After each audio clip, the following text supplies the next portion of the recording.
I've just been smoking a lot instead. I don't know, sometimes... Where the fuck did this thing come from?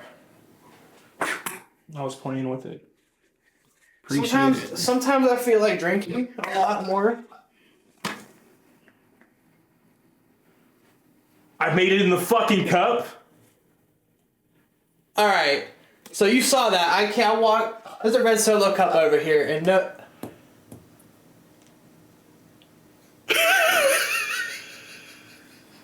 I ought to fucking choke you to death. What? Lift up your fucking necks and wring your fucking throat out like a fucking chicken. Why? Fucking fucked up my shit. You were supposed to show me you just dumped the fucking ball out. They saw it. They watched you fucking throw it.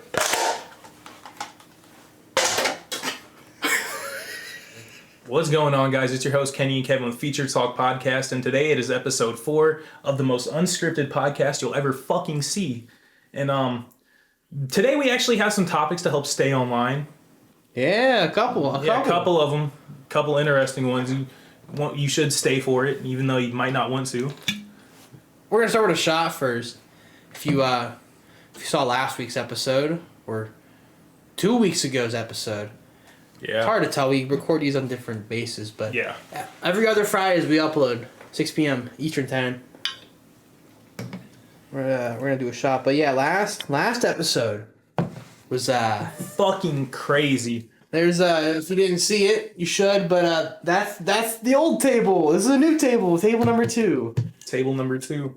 I've got a solid prediction that it's not going to survive episode 5. Next episode, WrestleMania episode, The 420 WrestleMania episode, and Easter. Huge day, huge weekend. That's got to be a sign from a higher power that all those align. 420 Eastern WrestleMania. Yeah, this Crazy. spilled some on the table. This table's gonna disappear. What's the Probably title pretty going to be quick. for that? The 420 WrestleMania Easter episode. Probably, yeah. Yeah, fuck Instead of it. being with our families for Easter, we're going to be getting cross-faded, watching WrestleMania, beating the fuck out of each other in this room. Half of my family lives fucking several states away. Half of my family lives 10 minutes away. So, and we don't do shit for Easter anyways. We got, yeah, last episode, crazy shit. That decanter's got the Jack Fire in it. I think it was, A tier that I ranked it? We made your own tier for it. We did no, that was for the Bumbu and the Bumbu was, I think, at the top. Yeah. Along with the blue raspberry lemonade, then Smirnoff. I think I'd give it A tier. Yeah, because I remember, because Fire was the original top tier, and then I changed some of them around because I could not figure out how I wanted my tiers. But it was one below, it was A tier. But yeah, we ranked it A tier. We'll see how it does now that I'm not like 10 mics deep. Mm-hmm. Yeah, it's more of a B tier, my guy. It's more of a B tier, but when you're more drunk, I feel the drunker you are, the less bad. If I was drunk, I'd drink Everclear. Oh, isn't that fucking, like, crazy shit? Never had. Don't think I want to, though. Bro, you just need to drink paint thinner if you're drinking Everclear. Dude, the smell of... I can't get over the smell of paint thinner. Not in, like, a good way, just, like... Yeah, those, I know. like, Once you those started strong- smelling it, you just can't get over it. Those strong smells like that, like, gasoline's another Gasoline one. smells good. I fuck at a gas It's station like- when the gas dribbles on the ground. For me, it's not... Oh, well, you know my problem with my car. Yeah. I always smell. I'm sitting there fucking... Dozing off at red lights when I'm not turning your car off. Dude, I remember the one time I was filling my truck up because it sometimes had that problem. It wasn't that problem. It was actually just full. I didn't notice that though. So I was sitting there filling it up. And eventually I looked down, there's a giant puddle on the ground of gasoline because it had been pouring out of the side of my truck. I fucked my charger up one time and I had a gas leak in a cracked oil pan because I was going a little too fast and I did some like fucking Dukes of Hazzards jump over a speed bump. And I heard like a crack. Mm-hmm. And the only reason I didn't blow my motor and lose all the oil is because I kept my car up to like $1.20 till I got home. And the high RPMs are like what kept the oil circulating. Really? Yeah. Okay. Which one was this? Red Rum or Mouse? Malice. Ah. It was during a I never even thought about the It was third during one either. a in-game police pursuit. Ah. Alleged. Alleged. Alleged. Good times. Good times. In the state I live in, fuck you, city cops. 3-0, baby. Allegedly. Allegedly in game. This is Need for Speed Heat Talk we're talking about. Dude, fire game. That is a fire game. The problem is the frame rates, though. The fucking. It might be better on PC. Oh, it is. I think Michael has. And you can get mods and shit too. Yeah. I mean, I got Red Dead on there just so I can have mods and 60 frames. When I had my gaming computer, I had Cyberpunk and I had mods, and you could like fucking kill kids and shit. I got some mods on mine. You got like a bunch of horny ass mods, probably. Nah, bro, I got those cybernetic arms and shit. It's kind of the main thing I really wanted. I'm going on a limb. Cyberpunk is my all-time favorite game. Love that fucking game. I don't know. It's hard for me. Sometimes it's top 3, but I haven't played it in a while, and I tried getting back into it, and I really couldn't. There's one thing that frustrates me. Yeah.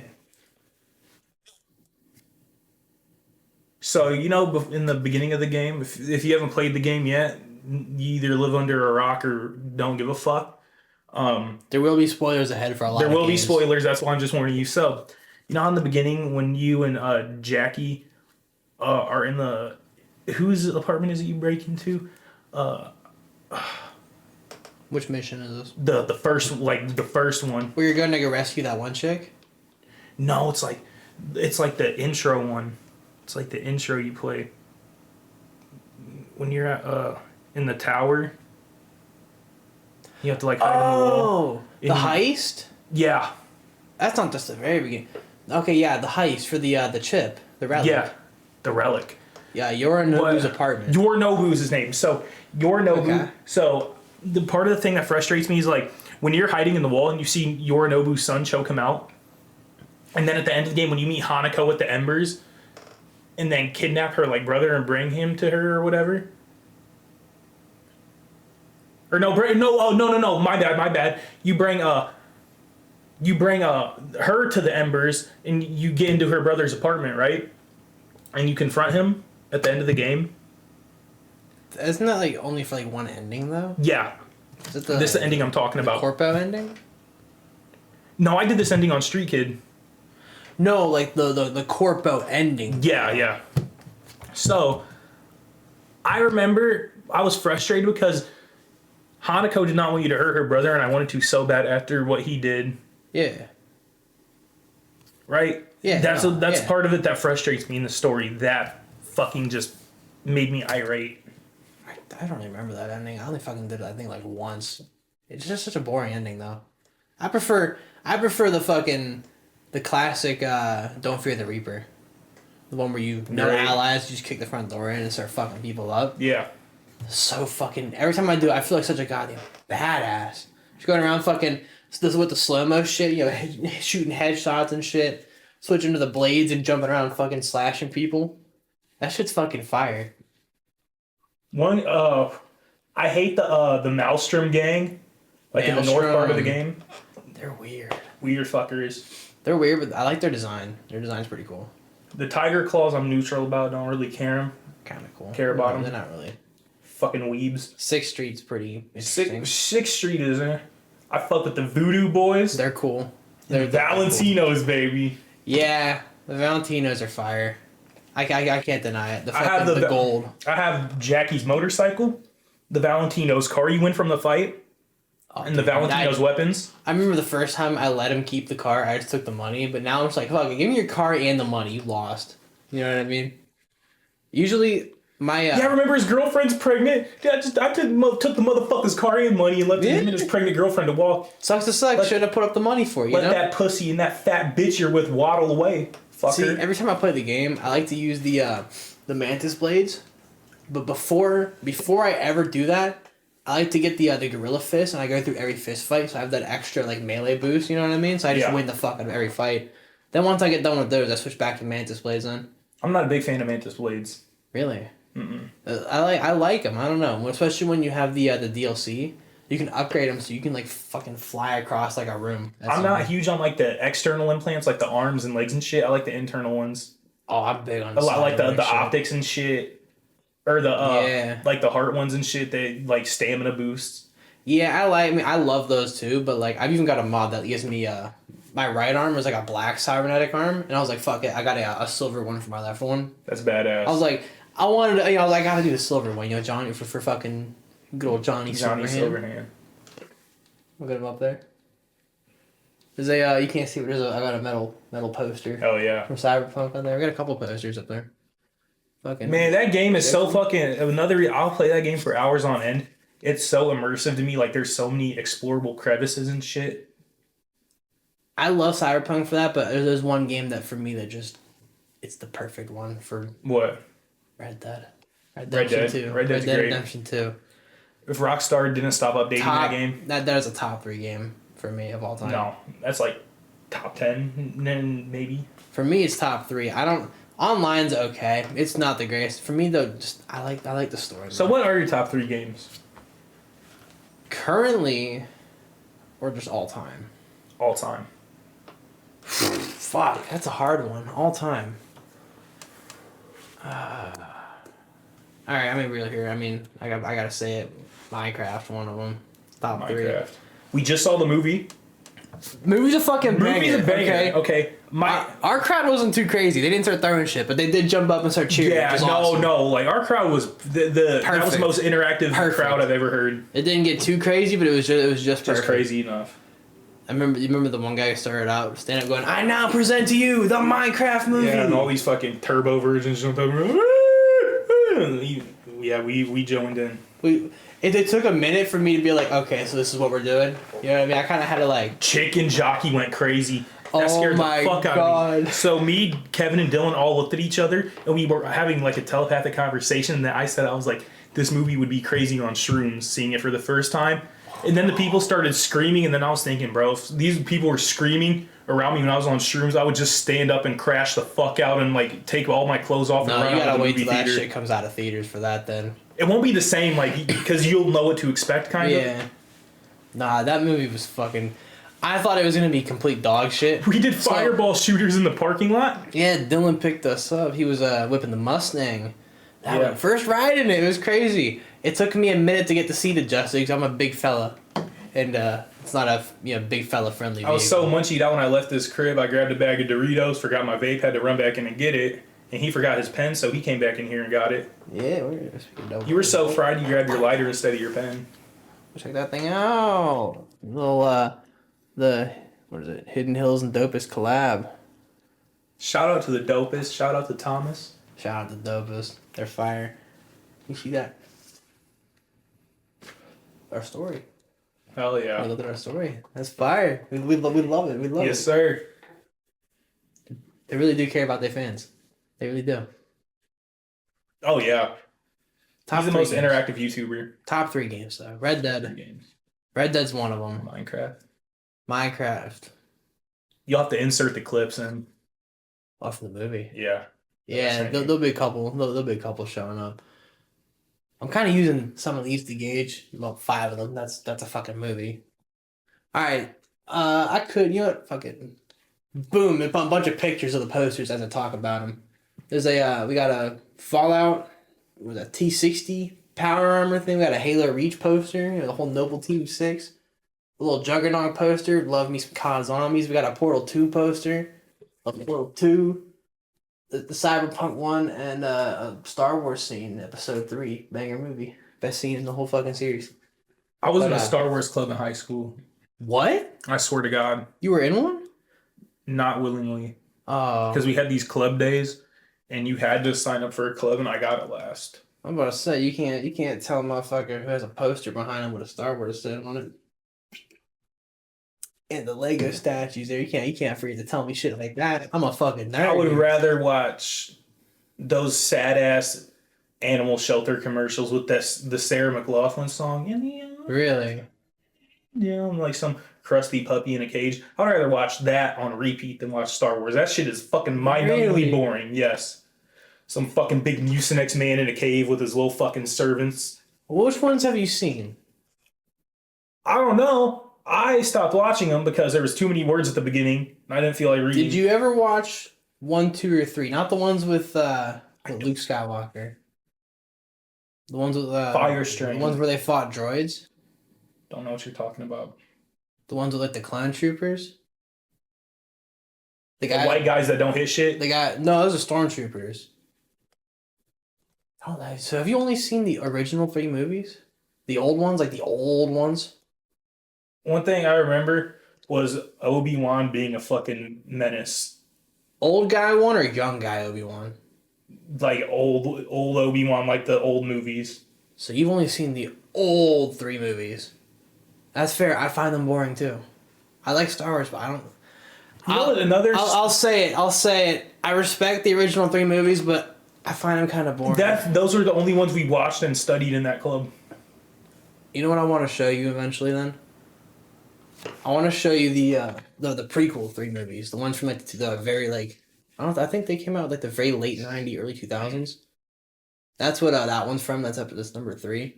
Yeah, those ones have more action. I feel like that's why I don't know. They're better for me. They're not as slow and boring. Then there's the new ones that are just dog shit in general. Hell yeah. I'll show at least that scene. That scene's fucking whole. I mean, look at it. Crazy battle. Speaking of movies, he hasn't seen Tropic Thunder. No, we were just talking about that earlier. And I showed him one of my favorite scenes when once again a panda gets tragically slaughtered and turned into a fucking headdress and like a mink and shit. Yeah, a lot of. If you care about spoilers for anything, if we mention something, expect spoilers. That's the whole. He just pans over, fucking the panda's face all. And he's wearing a fucking headdress, though. That's fire. Dude, that was great. He was like, I killed my most favorite thing in the world. I don't know what my third favorite game is. I mean, Red Dead for me, Red Dead's my like the number 1 story game I've ever played. It's my all-time favorite single player game, I feel like. Minecraft is just a game I've been playing since I was a little kid. It's been a game I've had my whole fucking life. But to pick only one other game, I'm kind of like.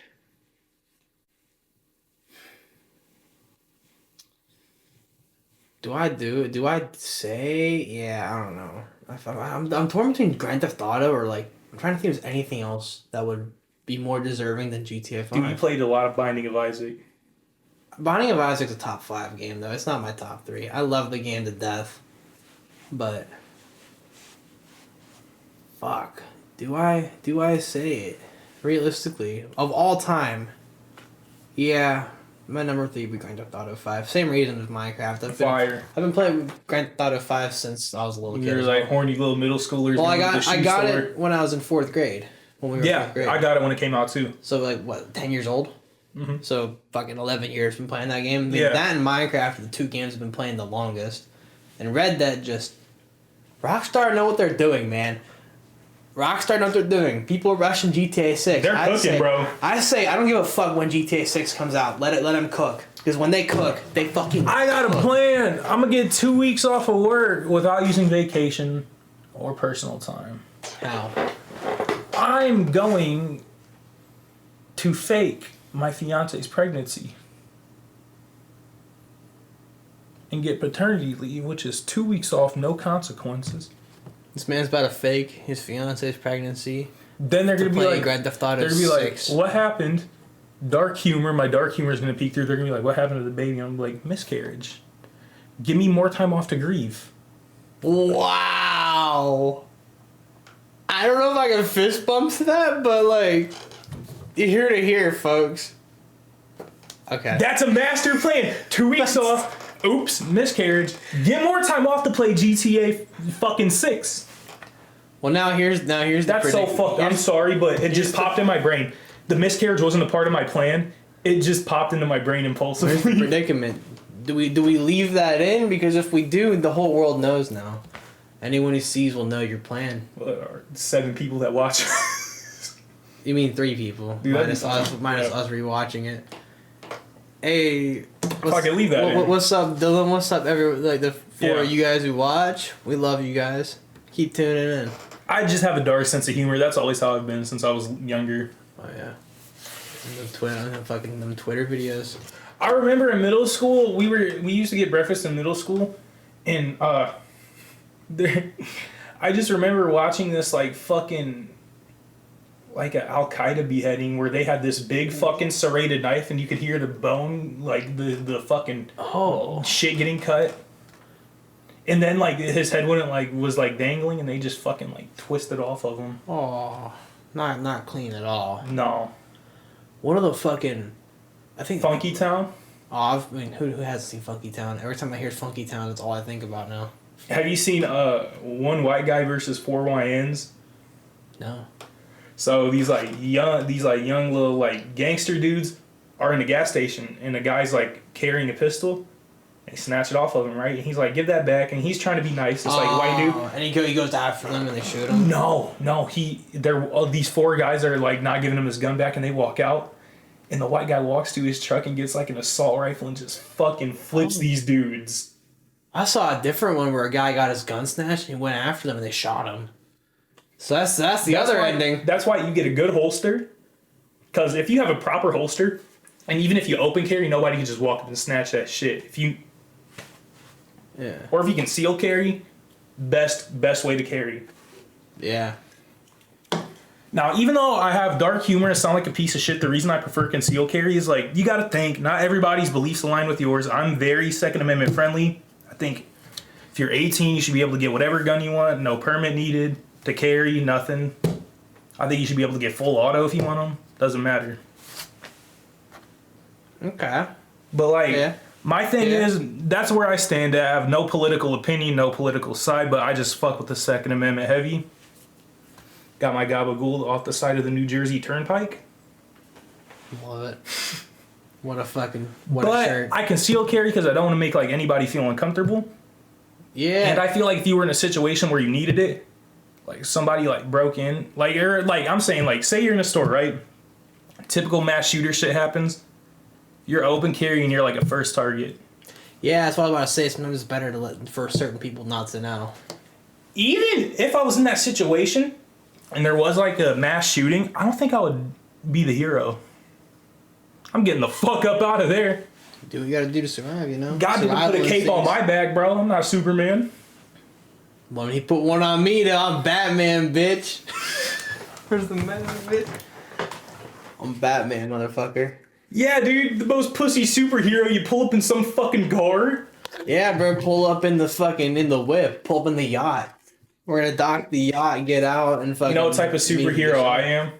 Like, if I see a fight in public or a situation going on, I just avoid it, going about my day. I'm the superhero that's, like, taking the shower 3 days later and is, like, in my head, like, hey, you don't do that. You know what I'm talking about? Just, like, you know, say, like, you see somebody getting the fuck beat out of them in the parking lot, and you don't do anything to stop it, but then in the shower, you're like, hey, they shouldn't have done that. That's a superhero I am, like 3 days later, just thinking about how you could talking to the shampoo bottle. You get your fucking hands off of him. Taking a shower, thinking about how you could have stopped the situation. Bro, the shower's when I think the most. I can remember I got in an argument with this fucking catch me outside girl type ass bitch in my class one time. Yeah. And I remember I went home and I was showering and I was so pissed off and I thought of so many better things I could have said to her. Yeah, bro. Dude, in my head, I have my shampoo bottles crying, ripping their hair out. Dude, anytime that like I'm in like any sort of situation, I don't have like a comeback or something like that. I just kind of like blank and just sit there fucking.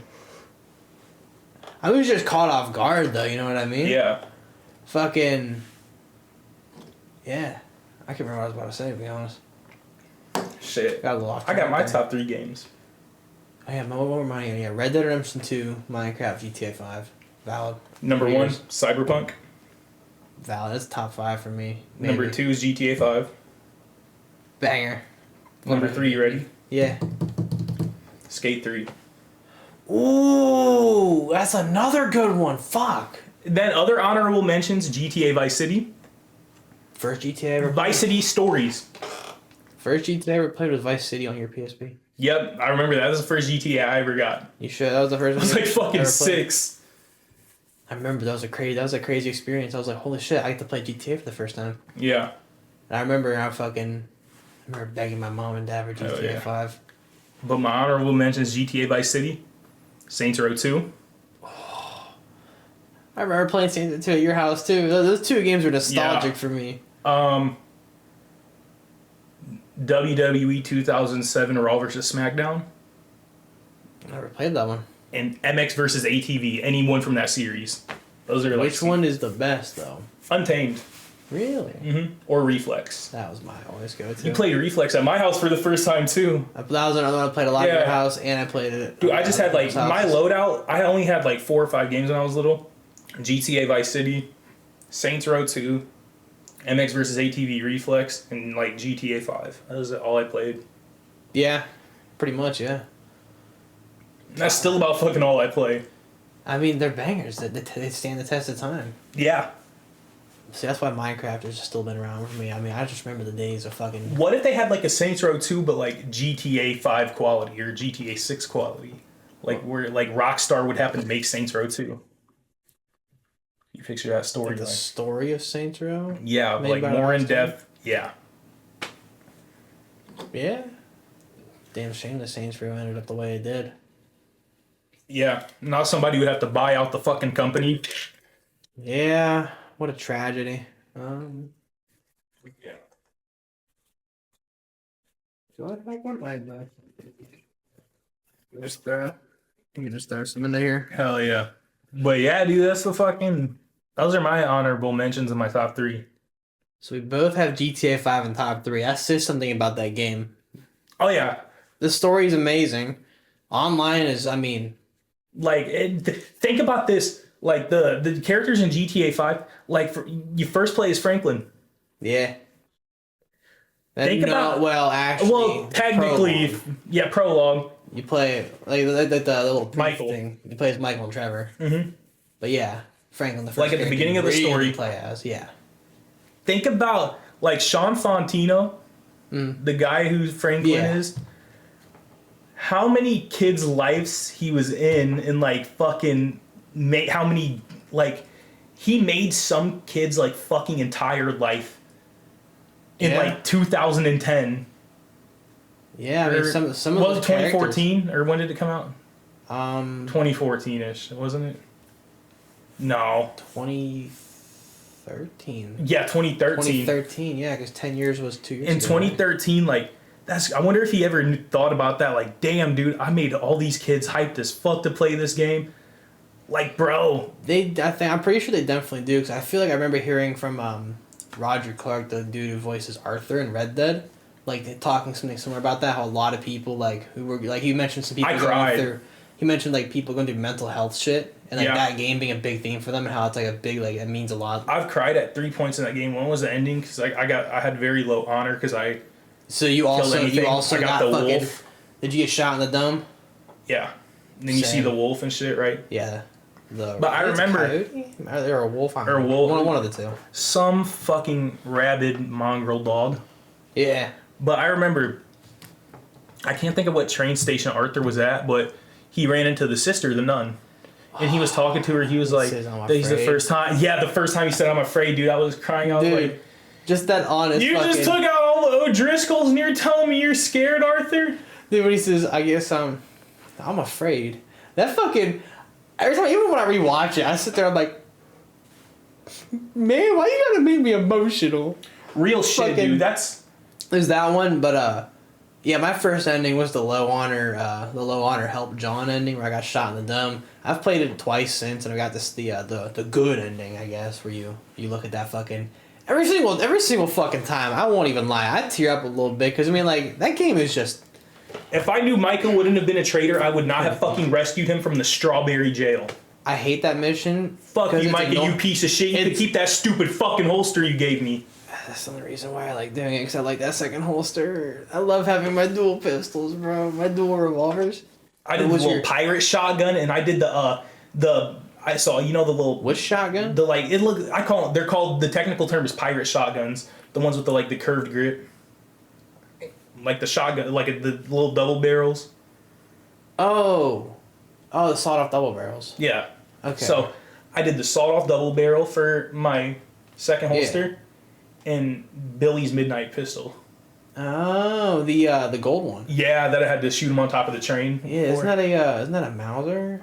Mm-hmm, Mauser. Yeah, he's pretty nice. You had to go around, find pictures of the gunslingers, ask about him. So you like to rock 2 different weapons. Fuck yeah.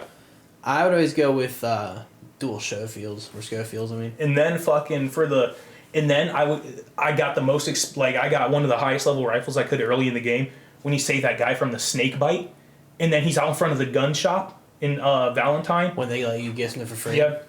He's like, put it on my tab, and the gun owner's like, he still owes me money from the other people. Well, there's another. You can find another person. I think it's Yeah. a bear trap. You save him from, and then an Annisburg, another one. There's some weird shit like when you find that dude in the basement in the kid's clothing, and the guy kidnapped him because he lost his son because his son drowned or something like that. Yeah, it wasn't the.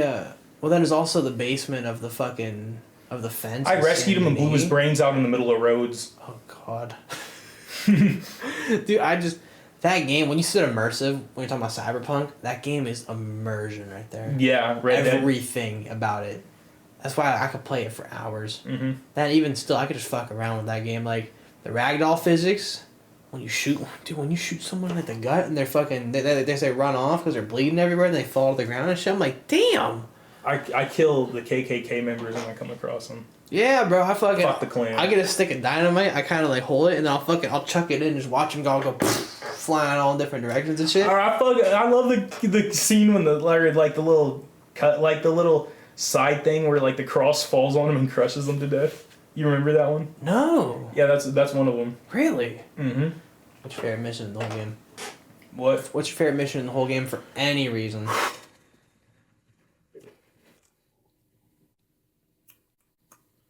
My favorite I don't know if I have a favorite mission, but my favorite part of the game is when you work with the Native Americans. Really? Mm-hmm. I actually found that I didn't really enjoy that part my first time playing it. I started to like really like my last playthrough of it. I kind of like respected it more. I liked it more. I've got like two parts that I love the most though. One part just because it's funny as hell is when you get absolutely plastered with Lenny at the bar. Lenny. That part's so fucking funny.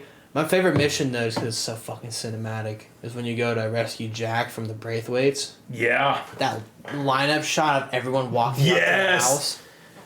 Oh my God. You going to pick up the homie in the group chat who won't answer. Yeah. That scene is the best scene in the whole game. Top tier right there. Yeah. Doesn't get better than that. That was that was the end of chapter 2 too, yeah. Or no, chapter 3, I mean. Chapter 3. When you went to Blackwater to rescue, who was it? Javier? In Blackwater? Yeah. Or you have to go down by Blackwater earlier in the game to get somebody. Oh, no, Sean. Sean, where do you have to rescue Javier from? Guarma.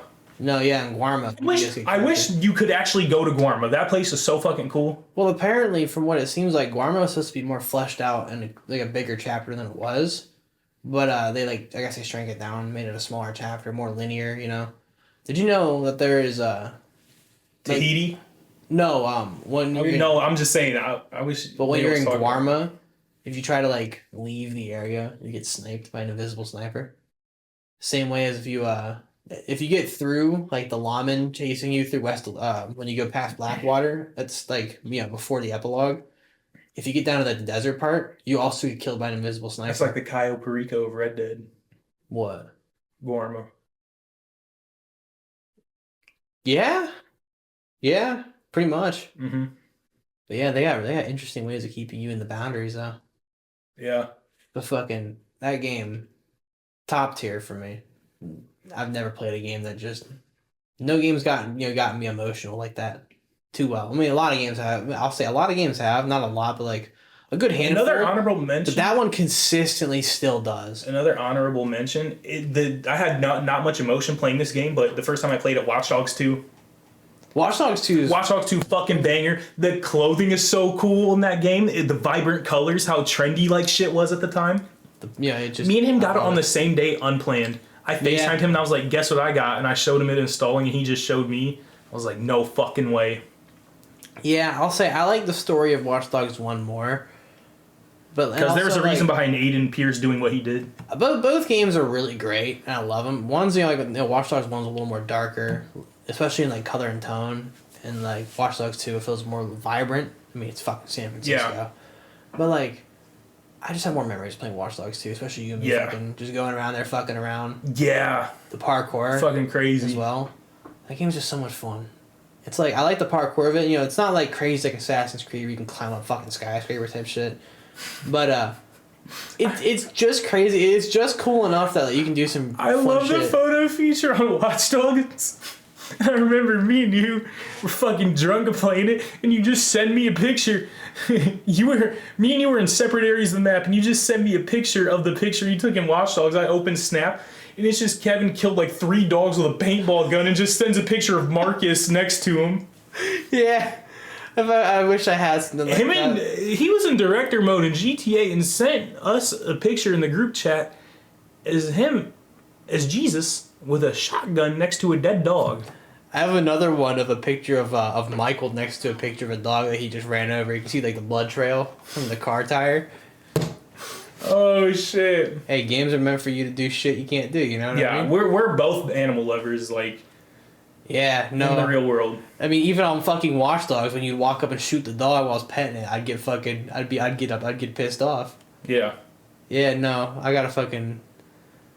Yeah, I got the we got a feline. We'll have to bring the feline on the camera here soon. Hell yeah. The feline, the cat does not like him. No cats really do like me. Yeah, my cat really does not like him. I've never met a cat that has actually liked me. Well, I wonder why. I mean, you are the way you are. I've never had a cat growing up. I've always been a dog person. My family, ever since I was little, we've always had Great Danes. And we get them in packs, so we get 3 Great Danes at a time. And they only live to be 10, so I've had probably 8 or 9 Great Danes in my whole life. And maybe 2 of them have actually liked me total. And they were puppies. Maggie was... Her and then Jake for a long time did. Then something snapped in his head and he hated you. Violently hated me. But you're a big barrel of a dog. Maggie was a sweetheart. I loved that one. Yeah, we had this Great Dane named Maggie, and she had a thyroid problem, and she weighed 230. I don't remember her being too tall compared to other ones. I remember her being shorter. Yeah, she had these little fucking elephant legs. She was short and stout. Yeah, very stout. Your current batch have been fucking. They're fucking. My current batch are fucking You've huge. Had giant ones. We have a 6-foot privacy fence. When they stand on their hind legs, they can look over it with their head neck level. They're fucking. You see their muscles and veins and shit. They're old for Great Danes. They're almost 9. Their life expectancy is about 8 to 10. And when I still walk in, they still get active. Oh yeah. It scares the shit out of me, low key. Our one male, we've had dog trainers come to try to work with them, and they told us to get him put down. Then we had another dog trainer come. We told her we don't want to do that because we've had him, and we owned both of his parents and shit. Yeah. So we kept him, but we've adapted ourselves. We built a custom fence for him. What you guys, to keep him in the yard. What are you guys gonna do whenever these ones end up going? I'm probably gonna be moved out by the time they're gone, but... What are your parents gonna do? They think they're getting more Great Danes? Maybe not. Peasy level. I think they're just gonna keep Peasy. Speaking of demons... You have a wiener dog named Peasy, and he was alright when you came in the one time.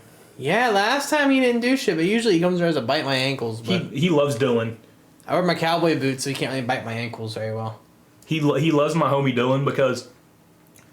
We got him when me and Dylan were in our street racing era heavy, and Dylan would stay the night at my crib all the time after street racing. We'd fucking blow down, watch YouTube movies and shit, and Peasy just bonded with him and shit. He'll flip out if he doesn't see Dylan. Really? Yes. That's crazy. When Brandon came to my house, Huffy. I had Peasy out and I had his collar on him. We have a shot collar, but the batteries are dead. It's all an illusion in his head. He trembles when you put it on him. So we did that to keep him calm.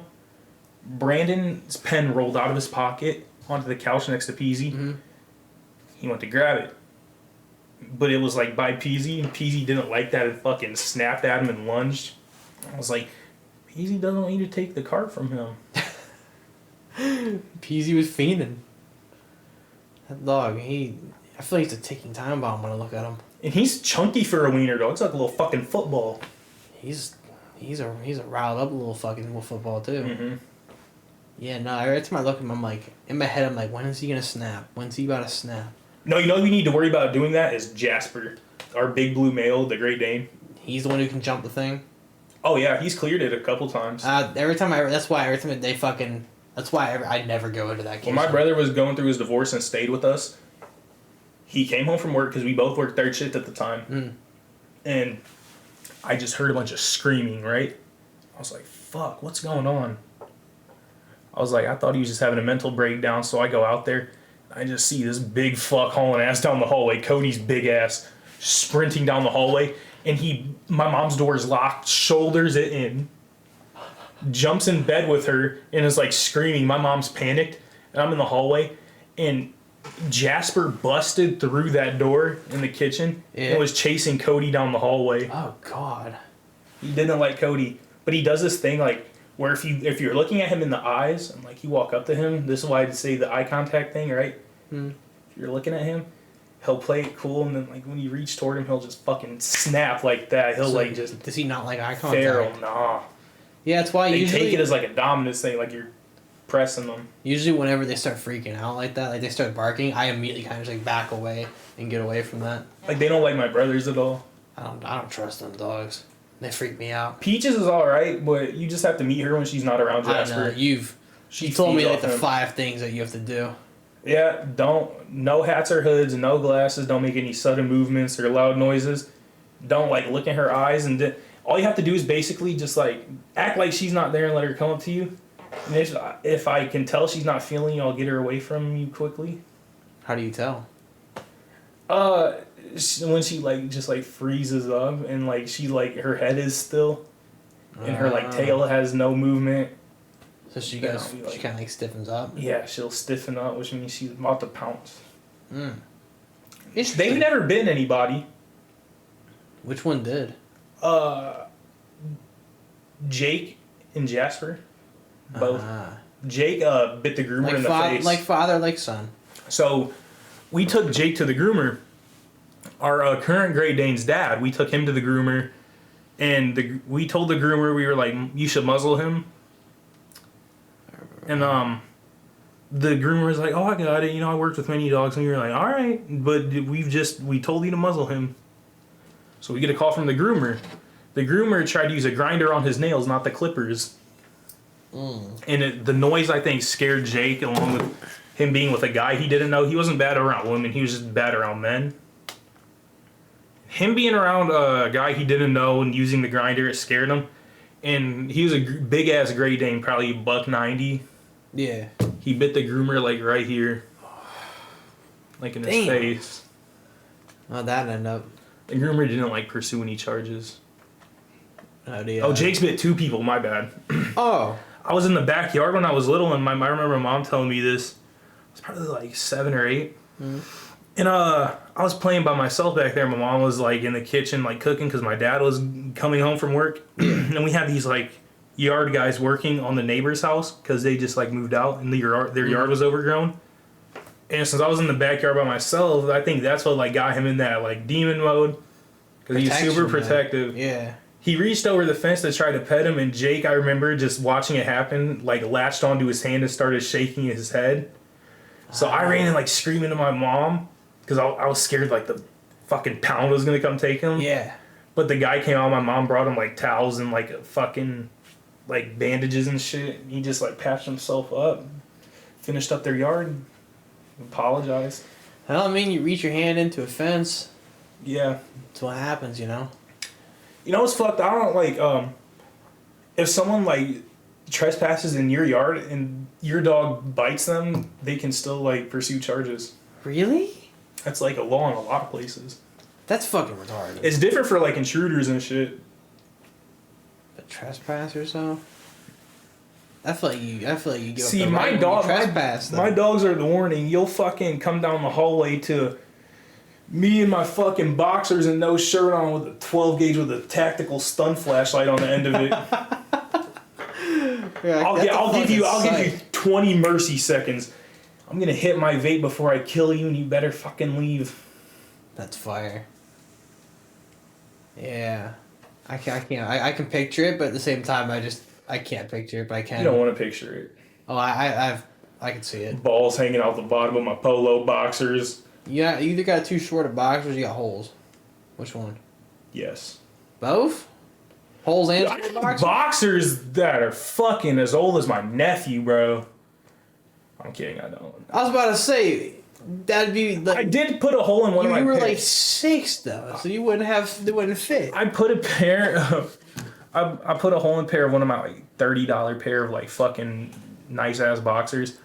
I was at Sky Zone going too crazy. Fucking ripped them. I forgot you go to Sky Zone. I don't remember shit because if I get depressed, like have depression a little bit, I'll go to Sky Zone, put my AirPods in, flip around, jump around. I can do front flips. Nothing wrong with mental health. Everyone struggles. There's something wrong with it when you fucking walk in there with dreadlocks and a throat tattoo bouncing around, dude. Nothing wrong with going there, though. I look like a fucking pervert, though. I'll go with you. Then we'll both look perverts. No, we're gonna look like a gay people going there to groom kids, bro. That's what this is gonna look like. This is gonna make it worse. Well, fuck them. Like, which kid is yours? Like, we don't know. Well, yet. out of context, it does not sound good. Yeah, no. Don't clip that. Don't clip that. I don't know if we should keep that in or not. Probably not. We'll decide. But no, dude, I feel like it looks weird me going into Sky Zone alone. That's why whenever I go to Sky Zone, I almost did it. I will wear.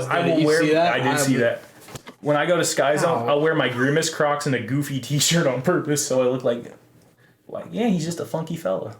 You like to look you're retarded. I like it. Mm-hmm. I like it.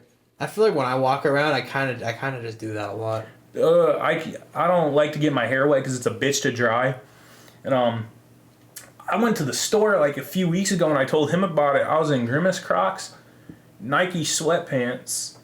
My fiance loves Hello Kitty, so I was in a Hello Kitty t-shirt and a fucking pink bonnet. I walk into the store like this, and I've never gotten such filthy looks before. I look like I fell out of a fucking Goodwill box. I mean, I feel like I don't get much better looks with the fit I rock. My brother told us, I took him to my brother's crib like right after he moved in to meet him again. And he was like, he looked at both of us, he was like, if I was in public with both of you, I could get away with wearing a wig. Yeah. And then he also told Kevin that he reminded him of a firefighter that retired and became a monster truck driver. Yeah, I had my sweatpants tucked in. I think they were the camp. No, you were wearing jeans, pit vipers, the hunting hat. Jeans. Okay, so I guess I was wearing jeans for once. Wow. Mm-hmm. My jeans, my cowboy boots. The shirt I was wearing last episode, that tie-dye one. Mm-hmm. I remember I was wearing that. I had my jacket on, my fucking flannel jacket. I had the pit vipers, the backwards hat. My favorite fit had to be the Trevor Phillips magnet fishing fucking fit. Motherfucker, this is a cutscene when you switch to Trevor. Double magic. Look at that. Oh yeah, we're getting this magic shit on lock. Even though I have nothing to do with editing. No, but he, as of late, this man's the head of the social medias, minus the YouTube. Yeah. You do the Instagram shit better than I do. For reference, I started the Instagram shit, but I'm not. Speaking of Instagram, one of our earliest interactions with like another other, I hate to use this word, content creators, I mean musical content, the ghost of us. Their vocalist Frankie left apparently. Oh. Yeah. So they have one of their older vocalists that's worked with them before, Ryan, back, who was in the song Interstellar I showed you and in the music video. Ah. They have him back as like the screaming vocalist. Okay. So they still have the screaming and the punk vocal. Dude, I fucking love those dudes. Fire. Ghost of Us, fire. Shout out to them. Shout out Ghost of Us. Yeah, Dope as Yola. He's out of the fucking band. Shout out Dope as Yola too. I was about to say Dope as Yola looking at our fucking story. Yeah, Dope as Yola saw our story and liked it. A whopping 8 people total saw it, and one of them was fucking Dope as Yola, and he liked it. The only one of all 8 people to like it too. And then just Marty interacting with us when we were first starting this podcast shit, like online when you still lived in when we tried to fire this podcast up through like online talking between you and me. Yeah, they fucking hype us up, man. They're good at that. They're good. They're fucking fire. Yeah, and Marty liked one of my Instagram posts. Really? That's why I have it pinned. Hell yeah! Which one? The one of the Christmas party where I could have went to jail for quite some time. Oh, where you like have like your suit on? Yeah. Ah, fire. Hell yeah. Mm-hmm. But my brain just drew a blank. What the fuck were we talking about before we got into the side talk? We were talking about like we shouted out Ghost of Us and he mentioned Dope as YOLO for some reason. Before that. About how I started to run the Instagram and shit. That's what it was. Yeah, as of episode 3, you know, I still got access to it, but you do it better though. You also the TikTok that we try. Yeah, bro. We have a TikTok. We get our sounds removed and our videos deleted quite often. We have a TikTok, but they don't like us. Fuck. They weren't a fan of his Betty White's dry dead pussy comment. That was I thought it was fun. I thought it was fucking hilarious. God, now I want a donut. I want some. You want that designer 6-pack, bro? You're off that that Speedway designer 6-pack. You ever? You need to get that on a shirt. Get the donut label just on a shirt.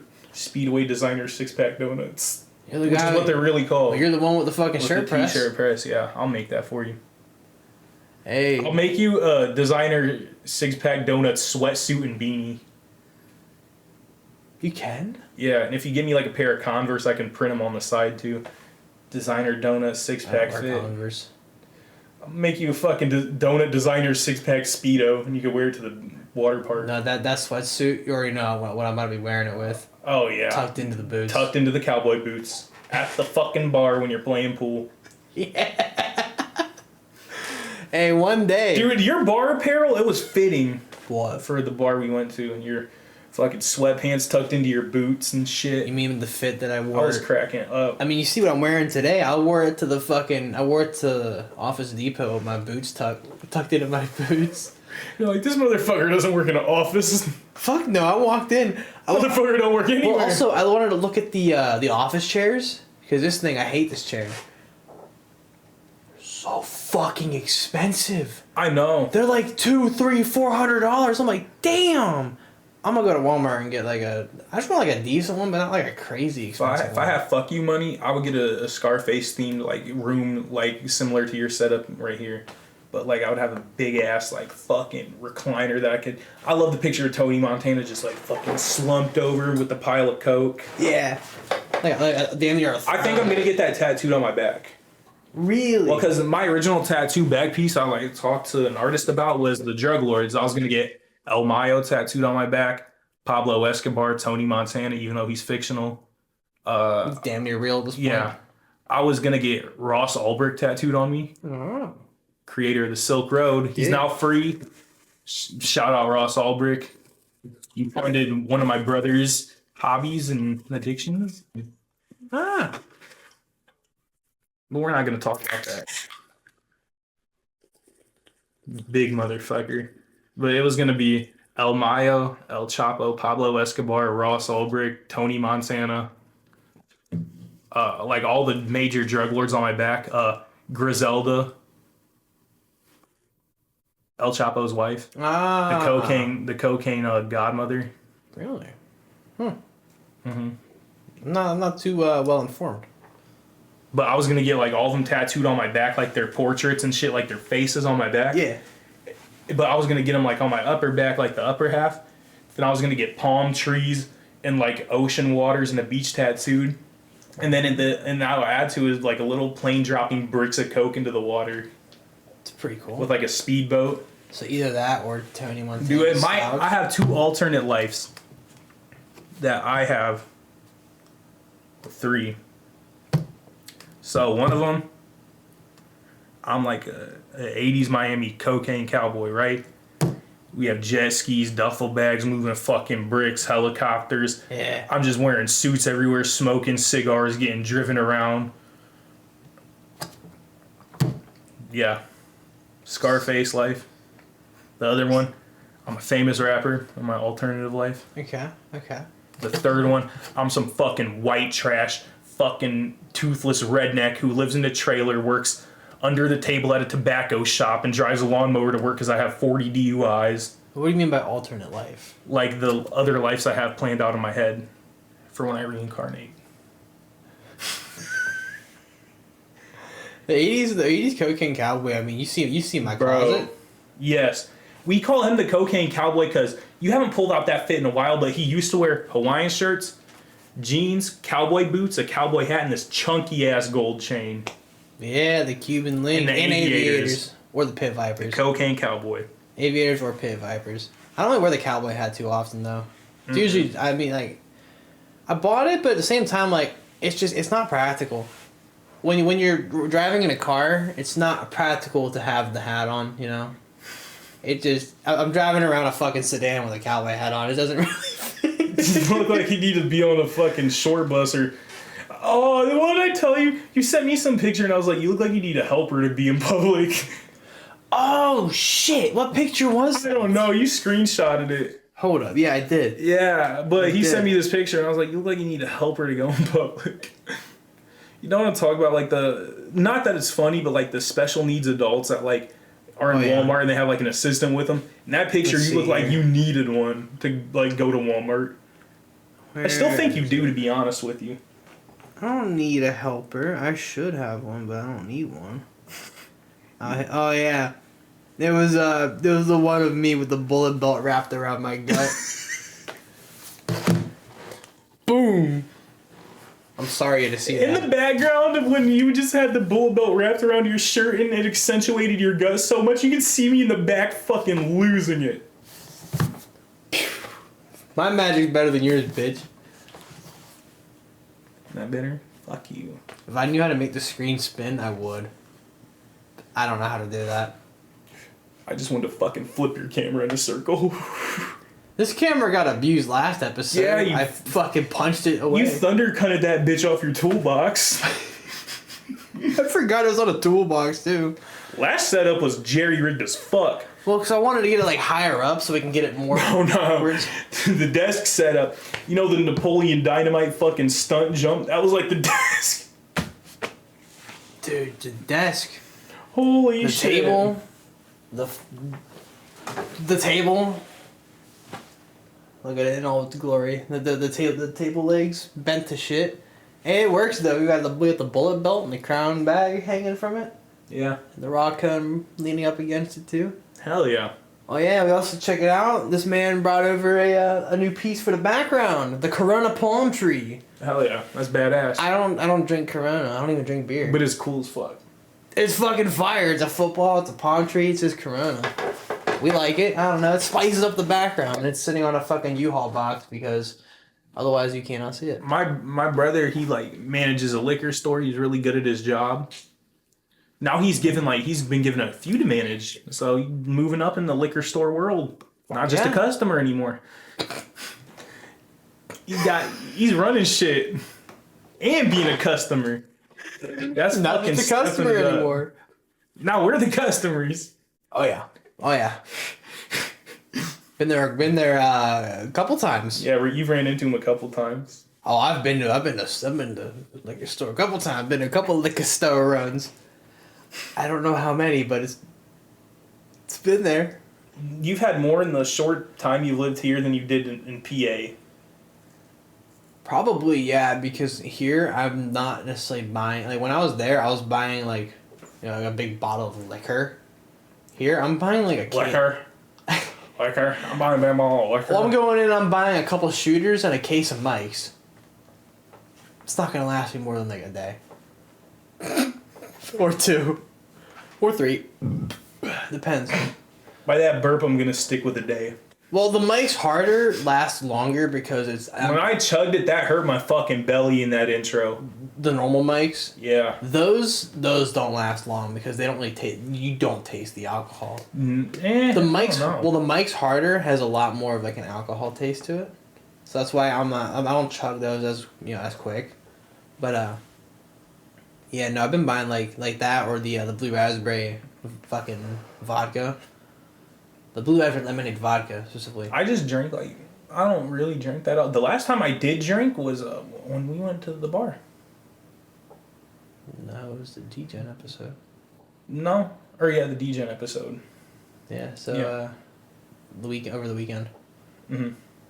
Like and also almost 2 weeks ago. We're going to actually. It is my homie's 21st. No, last time you drank was Saturday.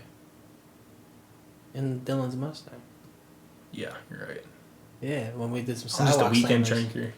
Did some sidewalk. We were drinking Fireball and this fucking medicinal Caribbean rum he brought. Dominican rum. Yeah, I'm in Caribbean, but yeah. Same shit. Some fucking islands in the water. Dude, you've never been down I'm there? sorry, I didn't mean like anything You've bad. never by been that. down there, have you? It's No. so beautiful. It's so fucking beautiful. Like the water. Then again, the one dock we docked at, you get off and all you smell is this disgusting ass fucking rotted seaweed smell, I guess is what it was. It smelled like fucking shit.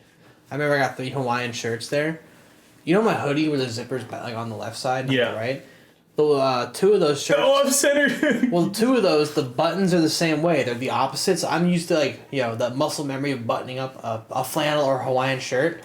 I feel like, for lack of a better word, I feel retarded. I'm sitting there like, because my muscle memory kicks in. I'm like, all right, well, fuck, I got to do it like backwards. And it just, my brain can't wrap itself around it. Yeah. Same thing with my fucking stupid hoodie. The hoodie, the zipper is the opposite side that like every other jacket zipper is usually on. Hell yeah. Good old Avenged Sevenfold hoodie. Shit. What's been on your playlist though recently? I ask that all the time. Lately, I've been getting back into Avenged Sevenfold again. Hell yeah. Listening to main song being Nightmare. Banger song. Banger song. They definitely I don't know what my top 3 would be, but that's probably like my current song I've been going to a lot. I fuck with Avenged Sevenfold. Hail to the King. Not bad. You haven't listened to them that much though, have you? Okay amount. You Beast and the Harlot? Heard that one? Mm-hmm. Little Piece of Heaven? Yeah, yes. Okay, I was Bad hoping, Country, Saints Row 2. I was hoping you would know a Little Piece of Heaven. That is, if I had to say my top 3 all-time favorite songs, I don't know what number 2 and 3 would be, but Little Piece of Heaven. Bro, it's fucking crazy. Like, iconic bands like that, like, because, like, watching their tour videos, they'll go on tour to foreign countries that don't even speak English but know every single fucking word of their song. Think about that. That's the only English they just communicate to. Can you picture traveling to like fucking Brazil or something? They don't know any English, but like you just have to sing Avenged Sevenfold to them to communicate what you want. Yeah. Oh god, you could. Kind of. Take me to the bathroom. Do you wonder if they understand what the lyrics mean? I don't know. It's interesting. That's what I don't know. Like I was Ghostman, one of my favorite rappers ever. He has a lot of Russian fans, right? So I was looking for. I remember, I think you were on the cruise, and I had nobody to play Xbox with, and I was looking on these group posts for GTA, and I saw this like guy with a Ghostman, like the fucking Mona's Hieroglyphica thing. Yeah. On his like profile pic, and I was like, "Fuck yeah, another Ghostman fan!" So I click it, and he's speaking Russian, and I didn't know. Like, I was like, "Ghostman," and he's like, "A Ghostman." And that was the only thing we were saying to each other for like 20 minutes. Like, "Ghostman," he's like, "Ghostman."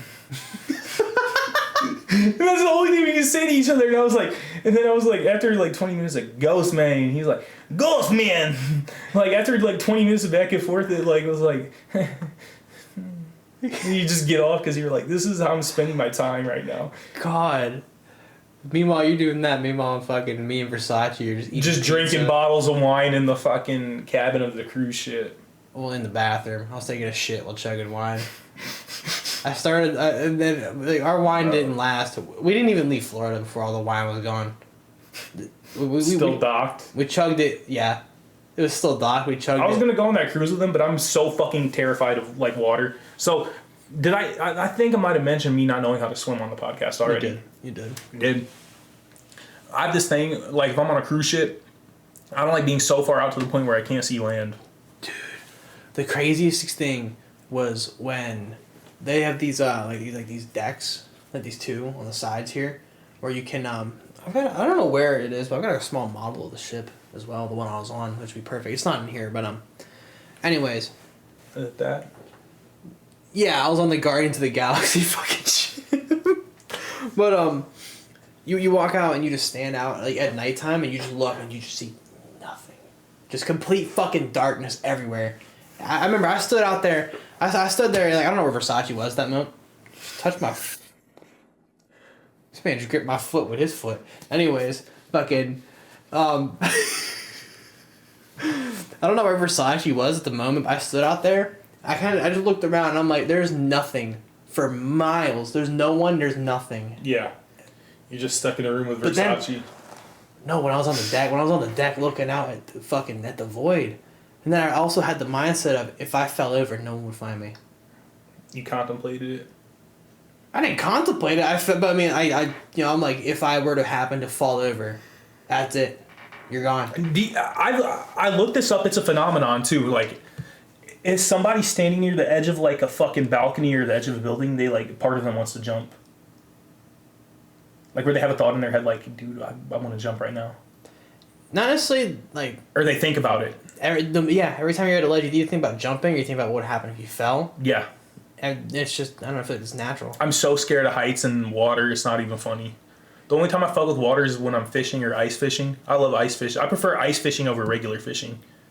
I one day, in like a couple of years here, like 2 years or so, I want to get a couple of us to go on a cruise. You gotta go. They're fun. Dude, if there was one cruise ship I could go on, it'd be the Call of Duty cruise ship map. Hijacked? That's not a cruise ship, that's a yacht. Same fucking thing.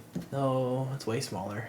Speaking of yachts, I just discovered this. Lamborghini makes like a $4 million like little super yacht, and it has two fucking like V12s in it, and it has like it has like two built ass like V12s in it or something like that. Correct me if I'm wrong. It has like 4,000 horsepower, but it's a giant Damn. fucking boat, and Conor McGregor owns one. Well, I'll send you a picture to insert. I speak his language. He was like, here's a picture of Conor McGregor's fucking yacht in burps. That's what he said. It did. Dude, Conor McGregor's funny as fuck. My favorite moment is like when he was at the press conference. He's like at this big like press conference. I don't know if you can insert clips or not. But probably not. It's a very well-known clip. But he's at this press conference and he was talking about looking for a fight, and this guy's like, right here, hardest hitting 145 pounder. He was like, Conor McGregor knocks people out, but when I hit people, they don't fucking move. And Conor McGregor looks over and like he didn't know who the guy was. He was like, who the fuck is that guy? And everybody just cracks up. Irish people got funny accents. Accents can really just make someone funnier, I feel like. Indian accents. Like if I hear Indian accent, sometimes I don't know why, I'll chuckle. Yeah. Okay. Not racist towards anybody or nothing, but no, like, just accents can make funny. you chuckle. A Russian accent gets a little chuckle out of me. Boss man. Yeah. Oh shit. Fucking. I don't know, dude. My music playlist, I listen to a lot of shit, but like some songs that have been heavy in rotation. It has been a Ghostmane one. It is Seppuku by Ghostmane featuring Suicide Boys and Jay Green. It's the one I posted of me smoking on your back porch too. Yeah. That's the Fire song that's been heavy in rotation. Another one that's been heavy in rotation is well, let me take a gander actually. I think I have it looked up on here.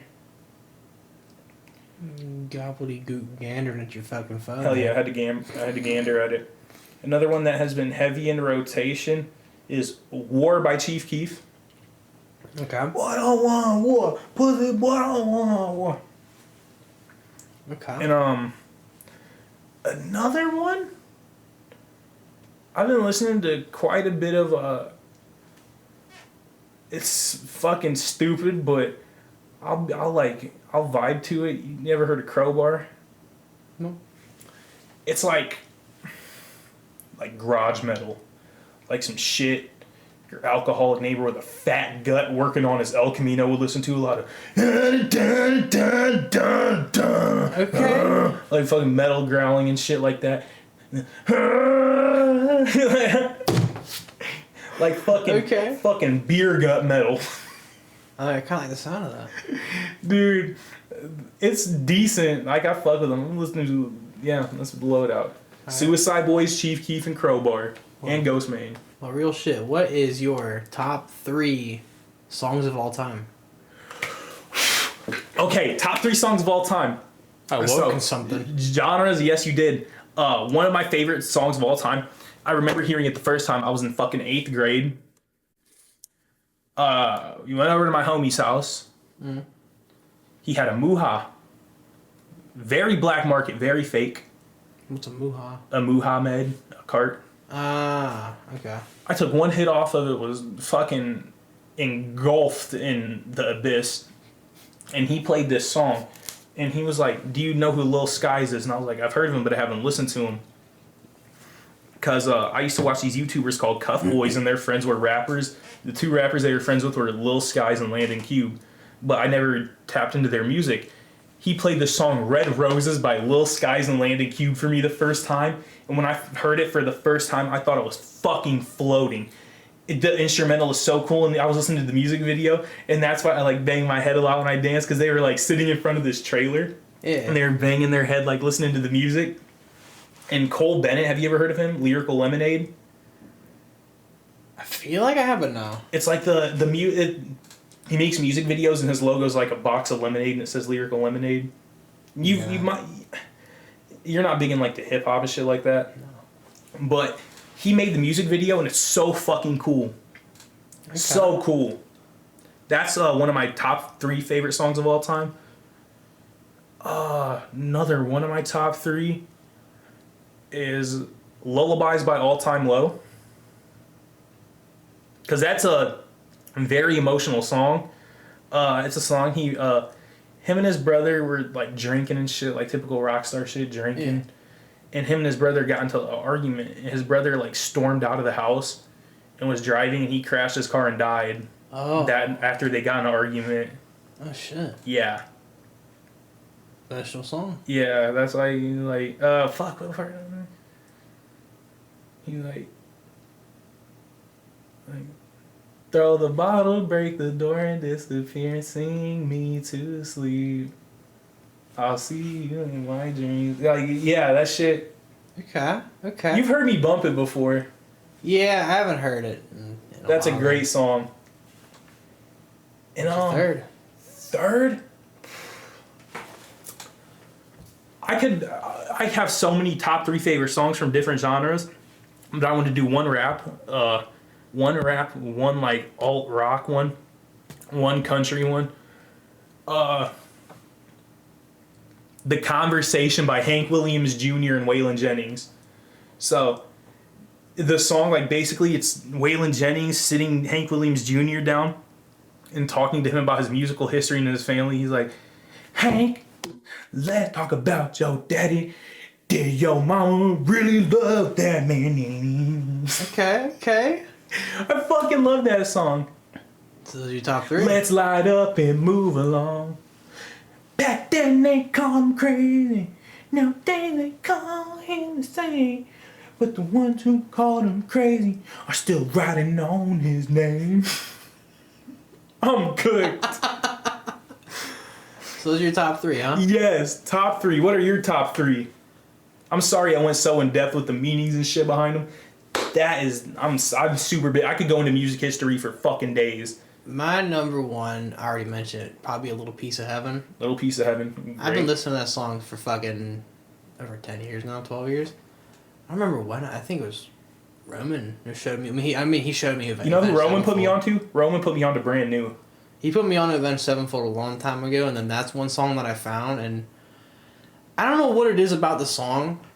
I just love it.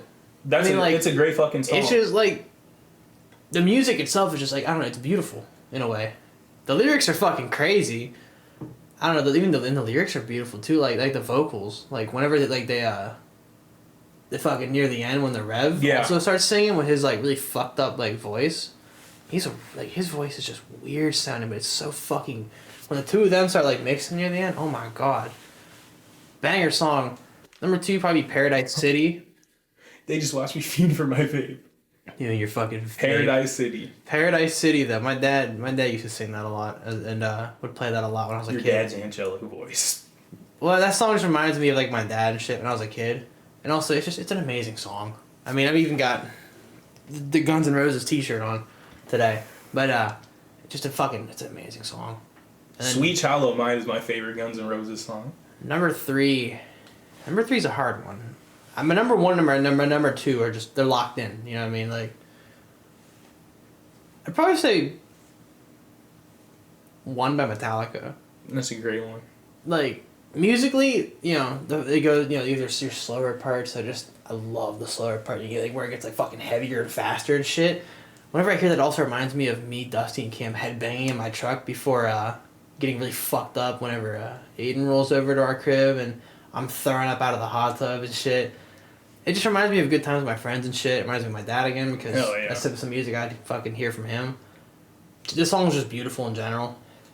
Probably my top three though. Little Piece of Heaven, Paradise City, and then One by Metallica. Shit, my dad put me onto like Garth Brooks. My mom loves Garth Brooks. Dude, when we go to Dylan's birthday party on Saturday, I'm queuing up about $40 worth of Garth Brooks and Touch Tunes. I'm about Rodeo by Garth Brooks. Fire.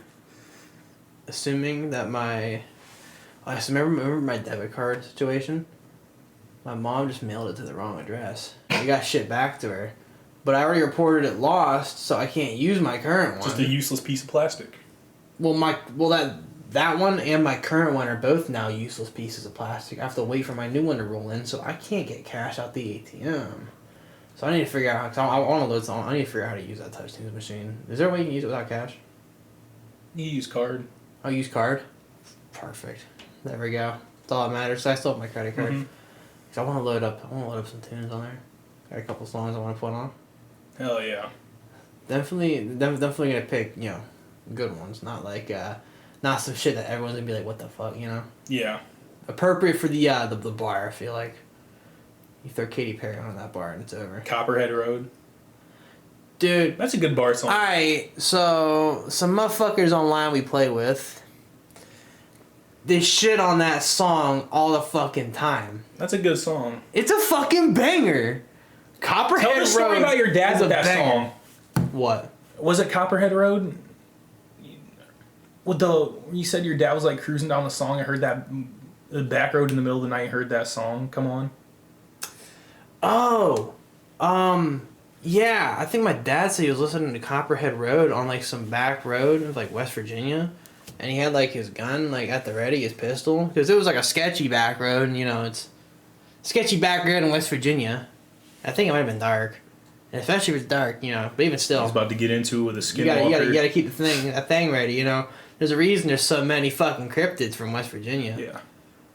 You know how you're talking about like spiritual shit? Yeah, cryptids. I fuck with cryptids heavy. Have you ever heard about the uncontacted like people of Appalachia? That's like a theory. There's like uncontacted people. Appalachia is such a dense like fucking mountain region. You're telling me, brother? Yeah, you lived in part of it. I love Appalachia. Yeah, you were one of the uncontacted fucking hillbillies. I will say, ever since moving out of there, I will say it is the most beautiful. Appalachia is beautiful. Personally, it is the most beautiful area in the whole country. My favorite state to drive through, like when I would go to Myrtle Beach and shit, would be I like the hills of Kentucky. The Kentucky hills, or like the roads in the south, like fucking Alabama or Mississippi. They have like clay like in the concrete mix, and so the roads are like have like a pretty beautiful like dark red amber color. It's really fucking cool. You like cryptids?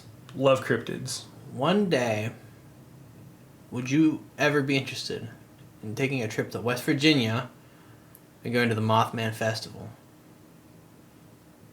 Dude, I don't know. So I don't know why. I'm not that big into Fallout to the point where I go do that. It's not a Fallout thing. It's a cryptid thing. But when I think of Mothman, I think of Fallout specifically. It's not. It's older than Fallout. I know, but I feel like Fallout is what gave the Mothman all his hype. No. Yeah. Definitely no. Most definitely. It's not. Believe me. Do you believe in Bigfoot? I believe it was a thing. Part of me seems like it doesn't sound too far-fetched, but like I used to love finding Bigfoot when I was little, but when I look back on it, you know how retarded they look? These fucking retards in the woods with cameras screaming, trying to attract a big fucking monkey. All that's fucking fake as hell, but I mean, realistically... Have you heard well, hold on. Okay, if you cut Bigfoot down to a Gigantopithecus, an old, an ancient fucking actual creature... Yeah. Big monkey. Bigfoot. Could it exist still? Probably not, but I mean, then again, could the Megalodon still exist? That's part of the reason why I don't fuck with the ocean. So, NASA was like nautical airspace and shit like that, or aerospace or some shit, is what it stands for. Yeah, I don't know. They used to discover the ocean, but then they like only do space right now, right? Only 5% of the ocean is discovered and makes up like 70-some% of the world, right?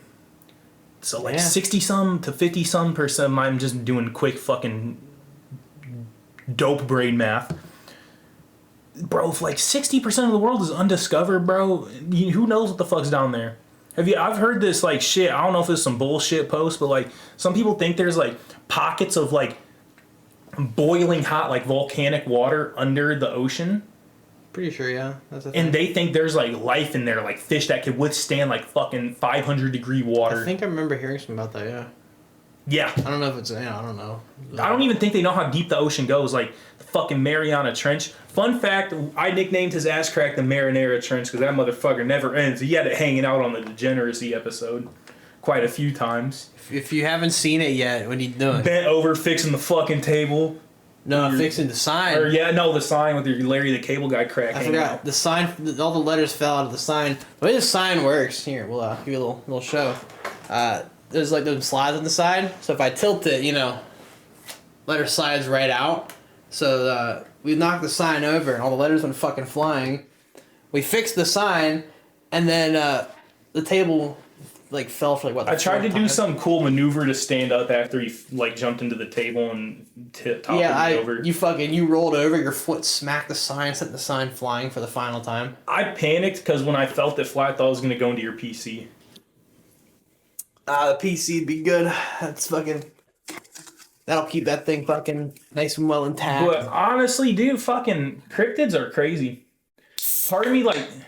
I disagree with your statement about Fallout making Mothman more popular. I mean, sure, it probably made him a little more popular. Like towards younger people. I feel like a lot of people know about Mothman. He's a lot more well known of a cryptid. I used to watch this like cryptid show when I was younger, and it like dove into like Bigfoot, Mothman type shit.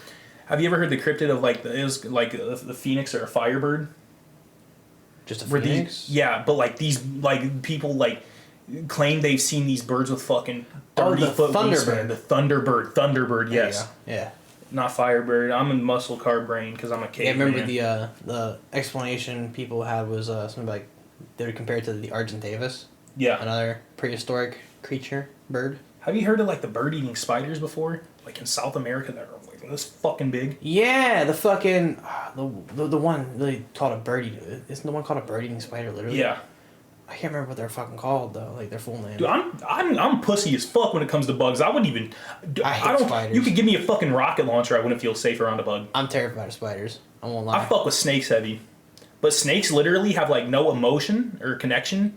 Like so, snakes only feel like emotions. They feel like I don't know, like anger, fear, or but like they like won't like have a bond with their owners. They just don't hate them. Really? They tolerate them, yeah. And they don't have like their brains aren't advanced or developed enough because they're more reactive than anything. For instance, like even though snakes have like the holes in their heads to hear, their hearing's not great. They feel a vibration. Like that's why they get confused like in cages and shit like that because they're not on the floor. Yeah. So like when people walk, they don't feel the vibration. So I feel a lot of times when they get like when people walk and reach in their tanks, it's the snake's not expecting them. That's when they get bit. That's why snakes don't get fed in their tank too, because like I said, snakes don't have that thing like a dog does where they see you rattling a bowl getting food ready. Yeah. So if you feed a snake in the tank, reach your hand with food, they associate you reaching in the tank to feed time, which is why they'll instinctively like bite. So when you like feed snakes, because my homie has a snake, and I'll walk in there, reach in there, pick the fucker up, let it do whatever. And it doesn't bite me. It's never bit me, never scared me. I did pain it because it wrapped itself real tight around me one time. Ah, it started constricting your hand. Mm-hmm. It's Okay. like probably 4.5, 5 feet long. Snakes freak me out still, though. I won't lie. I'll let that fucker hang around my shoulders and shit. That's crazy. I don't know. Snakes freak me out a little But bit. like, their hearing's not great. So like, for instance, if they're in their natural habitat, the woods, they'll like feel the vibration of shit. Ooh. Oh damn!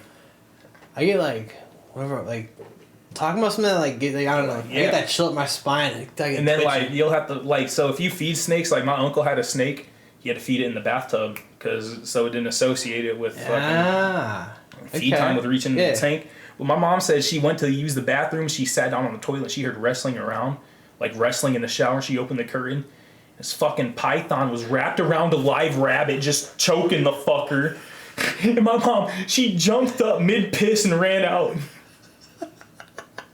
My Uncle Jim had this giant fucking snake wrapped around this big bunny in his fucking bathtub. I can't imagine, like, fucking taking a piss and all of a sudden I see a snake choking out a rabbit. So, like, I was talking about how, like, snakes don't have emotions. So, like, how snakes, like, view their owner, it views you as, like, and snakes love warmth. That's why when they crawl on you, they'll go to your, like, warmest parts and shit. They basically view you as a big warm tree that gives you food. So they don't want to... They see you as the warm provider. Yeah, the warm provider. You're like God to a snake. So, yeah, no shit. But... yeah, they're like just a god that they don't like, but they don't hate. Yeah, I don't know. I'm not a big, like, I don't know why snakes freak me out. Spiders, I fuck with lizards too. I had a bearded dragon. Lizards. I like lizards though. My grandpa used to have iguanas. You know, in the house he had 2 of them. You know, I was low-key debating whenever I get my own, like, actual, like, house type shit. What? Eventually, like, getting, like, a lizard or something. Hell yeah. I want either, like, a lizard, like, a ferret, or, like, a bird. I want, like, some, like... I fuck with a ferret. Well, we had 2 sugar gliders at one point, and that was, like, the only thing other than You have cats fucking and dogs. monkeys? Yeah, fucking... Cam? We were playing hide and seek in the treehouse, or not the treehouse, the townhouse. I remember fucking all I hear from Cam is him go, "I didn't know you had fucking monkeys!" Their big beady eyes? Yeah, oh my god, they were adorable though. The one hated me and it would bite my fingers every single time, but the other one was cool. And then it died. The same day my cat did. Great time. 2 pets died the same day. The sugar glider was so tired of you, committed suicide. Probably. Have you ever heard of like the flying squirrels committing suicide before? Wait, what? I don't know. I read this thing like fucking, I don't know, like some animals when they're in distress they'll like kill themselves. Really? Uh-huh. Like how? I can't think of what fucking animal does it. But there's this one video I saw, speaking of animals. It was sloths are really slow because since they eat just a bunch of insects and leaves, I guess their body's adapted to it. So the reason they move slow is to conserve their energy, since they have a really slow metabolism because of their shit diet. They just eat fucking non-nutritional shit, fucking retards. Eat a fucking steak. I want to give a sloth, like, put him on a fucking bodybuilder diet and see what I can create. Breed my own fucking sloth. Well, it has some sloths swinging from the trees like Tarzan. Yeah, but I saw this sloth. This dude tried to pick it up. This is the fastest I've seen a sloth move. It, like, fucking bit onto him and, like, swung its arms. And the guy started spinning around and, like, he was swinging this sloth in the circle. Tried to help the sloth, and the sloth said, "Fuck you." Oh, damn. Yeah. Oh, That was the fastest I've ever seen a sloth move in a video. people think sloths are cute. I don't. Or, I don't like there's sloths. like, I don't know if it's in Australia or like another country. I'm really bad with shit. Australia's animals are fucking nuts. There's spiders, snakes, lizards. Terrifying. This is how I view Australia, right? It's a big desert, country and continent. The only country and continent consecutive. Like Australia's just a country, right? Well, New Zealand also there. Yeah, but you know what I mean. New Zealand's a part of the continent. Which is a fuck about New Zealand. But damn, you just diss on all the New Zealanders. When I think of fucking Australia, I think of crikey, mate. Steve Irwin had balls the size of grapefruits, but Australia's wildlife is fucking nuts. Yeah. Just the most dangerous shit. But how I view Australia, it's a big desert in the middle of nowhere. They have fucking their burnout competitions. Have you seen that? Fucking 3,000 horsepower muscle cars with fucking 2 superchargers, quad turbos, spinning tires, like at 200 miles per hour. They just do burnouts. Burnout competitions, yes. They like Australia's Chevy brand Holden. Okay. Like Australians do burnout competitions, have crazy wildlife. They're in their desert. They have funky accents. I just think they're fucking British hillbillies. It's like the Texas of the UK, the Texas / Florida of the UK. Yes, perfect. There it is. I remember the one video. It's not funny, but it's like just so like fucking out of pocket. I had to giggle. Like that dude in Australia just fucking running over emus in his truck. Yeah, dude, fucking emus. Almost made you spit up there, huh? Fuck, dude. Fucking emus. God, I love that video. You know what's a good Australian movie? It's a movie about these skateboarders. The tournament's like coming up, and they like get expelled from school and shit, and they go to Sydney, Australia, the capital, to participate in the skateboard tournament, and they meet Tony Hawk at the end. It's called Deck Dogs. My mom and dad got me that movie when I was like 8. Deck Dogs. Deck Dogs is a banger movie. I remember when you had a skateboard. I remember watching you try to do some tricks and shit. Eat shit. I also remember watching you fly over the handlebars. On my fucking dirt bike. Dude, oh my god. Watching you fly over handlebars as a little kid over a dirt bike. Funny as fuck. I wish I could rewatch that again. My mom and dad didn't even react. They just made me pick myself up. I feel like I was a little more concerned than your parents were. Yeah, my mom and dad are chill. They're kind of like live and learn type parents. That's fair. Yeah, I mean, that's fair. I feel like that's the best way to be sometimes. I wouldn't know. Shit, dude. It's fucking crazy. Like, I don't know, man. Talk about Australian wildlife and shit, dude. The cryptids. Cryptids are so fascinating to me. I know. Fuck, dude. Appalachia as a whole is also fascinating to me. Shit. Well, let's see your favorite movie and, like, why. Fuck. Okay, dropping Put you on the spot. That cryptids got me in the movie mind. But I have like genres of movies.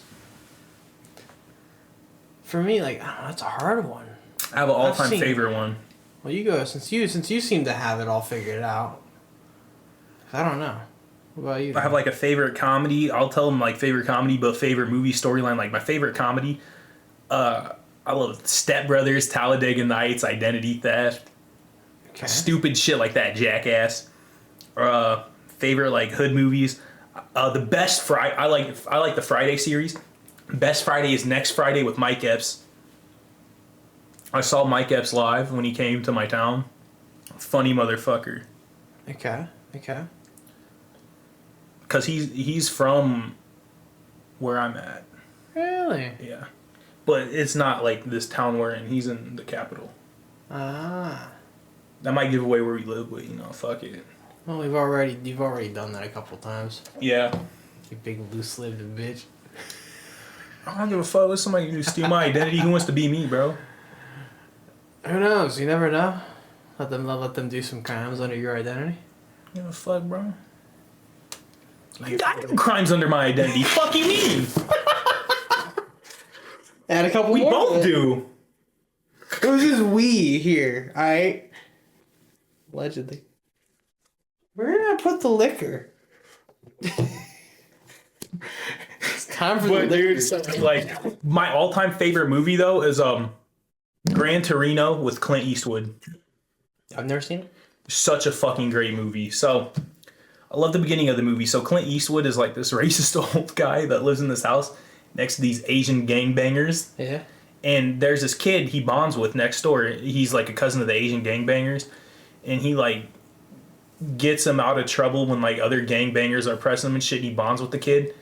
And Clint Eastwood's wife is dying, so they like try to auction off the house and shit. And he gets close to this kid, right? But the kid's like brothers get into some shit with Clint Eastwood. Okay. And Clint Eastwood finds out like they beat the fuck out of the kid and shit like that. So Clint Eastwood, you know how Clint Eastwood usually goes gung-ho, fucking kills everybody in movies? Yeah. So he doesn't do that here. He takes the civil route. Kind of. So he walks up to these like gangbangers and shit at the end of the movie, and he like reaches in his jacket, and they thought he was reaching for a gun, so they're shooting him, but then he just pulls out his fingers and goes pew, pew, pew, And at the end of the movie, So they shoot him?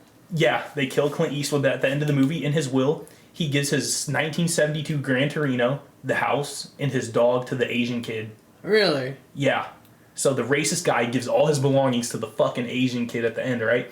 And in the movie, they're reading his will, and he's like, don't lower it to the ground like the Mexicans do. And he was like, don't put big spoilers on it. Like, part of my language, I'm just quoting the movie. He's like, don't put big spoilers on it like the zipper heads.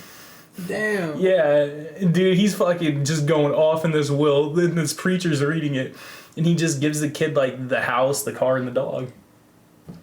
And all the gangbangers get locked up for killing him, so he, like, cleans the neighborhood. Semi-happy ending. Bittersweet, yeah. Bittersweet, that's the word. So what's your favorite?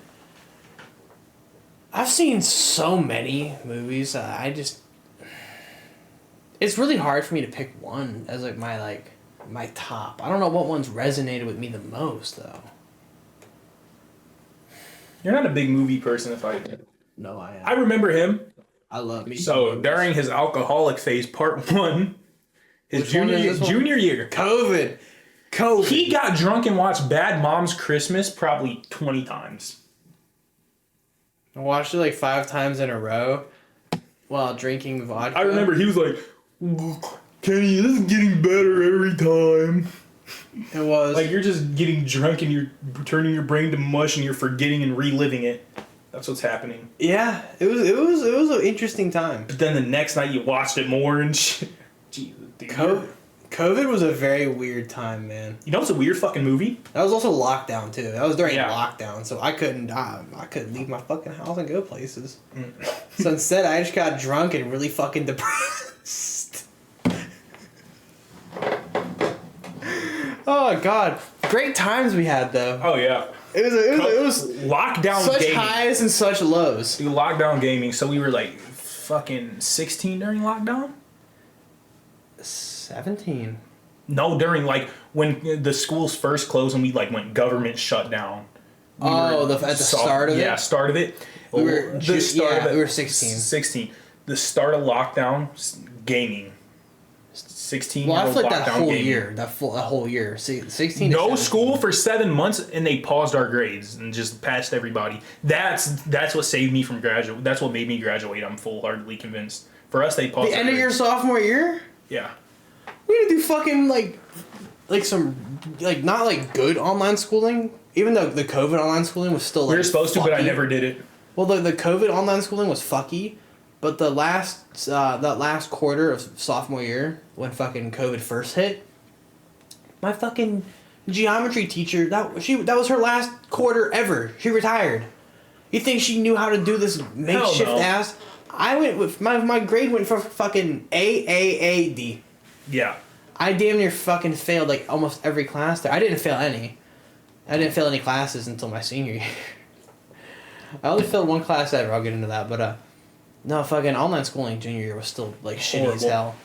But senior year was the only time I ever failed a class. Almost failed algebra 2 by like 2%. I passed, and only passed because the water broke. The fucking pipes broke, so we got sent home a period before I had a test, and I cheated on it. But I failed my history versus Hollywood class. Yeah, they're like movies versus what actually happened. So when I was picking my classes for senior year, this was the first time. This was the first year they were doing that class. You would watch like a movie for a week, and then Friday you get an assignment. You know, you write some little report, like a little Google slide thing for it. Every week, I looked at it as I'm watching a movie, and then I have to go home and do work on the weekend. And I was like, all right, I've got freshman year, I didn't take a single study hall, so I had more points than I needed to graduate when it comes to like electives. So I told my parents, I was like, hey, I'm gonna fail this class. I don't need it to graduate. So instead of doing any of the work, I would just come in, watch a movie for a week, and then do nothing off for the project, fail it, and then just come back in the next week and watch the new movie. It was lit, dude. I'd go to I think it was after lunch or before lunch. I can't remember. It might have been before lunch. Either way, I had that, and I also had lunch together. Yeah. It was so perfect. Movies and then food, or food and movies. I can't remember anymore. Dude, fucking I hate that we had our lunch periods change halfway through the year. You said so you it get was just hard. fucked up in froze during COVID. Yeah. If you had $50, what would be your tweaker loadout? This is inspired by a Goblin video. I think he said we had this discussion Well, hold before on the podcast. here. I never answered the last question about the movie. Oh fuck! Favorite movie? Fuck. I'm trying to think, because like you did yours by like genre, but then you also had a favorite movie of all time. Cause like, I've had so many different favorite movies throughout my life. I don't know if there's actually one movie that's genuinely like really stuck and resonated with me. Like, you know what I mean? As much as like certain games or music has. But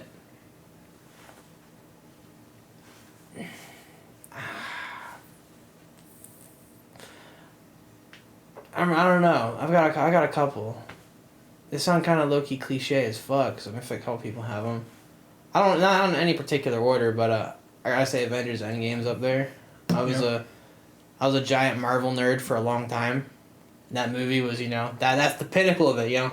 Build up for years for that, and now I couldn't fucking bother to pay money to go see that shit. I'll wait till it comes out on streaming because it's terrible now. Except for the few times that I have, like Deadpool and Wolverine. Oh my god, that was so good. Guardians of the Galaxy 3 and Spider-Man. Remember I went to see Spider-Man No Way Home with my dad. And then the one day, I think it came out senior year, Versace was like, yo, what are you doing? I was like, nothing. He was like, you wanna do some shit? So I was like, fuck it. So we, because this was after football's already over. So we left school, vibe, went to go see a fucking movie. We got the wrong seats. I thought we were getting seats in the very back. We got seats at the very front. So, you're trying to watch this movie. You're sitting back looking up. You can't see shit. So eventually me and him looked over. We kind of looked back and we're like, all right, fuck it. Let's sneak. We kind of slowly kept sneaking back and trying to find a decent spot. We actually got a decent spot. I mean, I watched the movie for a second time. It was fucking lit. But I'd say Avengers Endgame is one of the top 3. I'd say what's the exact name of it again? I know it's one of my favorites, but I can't remember the names. Revenge of the Sith, Episode 3 of Star Wars. Oh yeah. I mixed them up a lot. But I don't know what my third would be. I don't know. 2 of my favorite movies of all time though. Oh yeah. I love Star Wars. I love me some Marvel. No. I was gonna say Scarface, but no, I haven't actually watched. Scarface is a fucking banger. Love Scarface, but when they fucking hang Tony Montana's boss from a fucking noose out of the fucking chopper. I think I know my third. The shootout at the nightclub where he shoots the fucking lighting and it crushes one of them. I love Scarface. Scarface is one of my favorite all-time fucking movies. I don't know why I didn't fucking think of that. I fucking love Scarface so much. I just don't watch. It was a flop when it first came out though, but now it's a cult classic. My problem is I don't really watch movies that are that long very often. I know. Scarface is so fucking long. Dude, but the thing really is, a lot of those old movies were flops when they first came out, but then they're cult classics like Pulp Fiction. That was a flop when it came out. Like it didn't do that good, but now Actually, it's like crazy about cult classic. Pulp Fiction. Haven't seen it. You haven't do what? Yeah, some movies that. You haven't seen sexy prime Samuel L. Jackson with his sideburns? No, but I've seen old ass Samuel L. Jackson and Django Unchained. Banger movie, but ooh. No, actually, we're changing up the top 3 right here. Changing up the top 3. Django Unchained up in the top 3. Wolf of Wall Street up in the top 3. Autumn Quaaludes. No.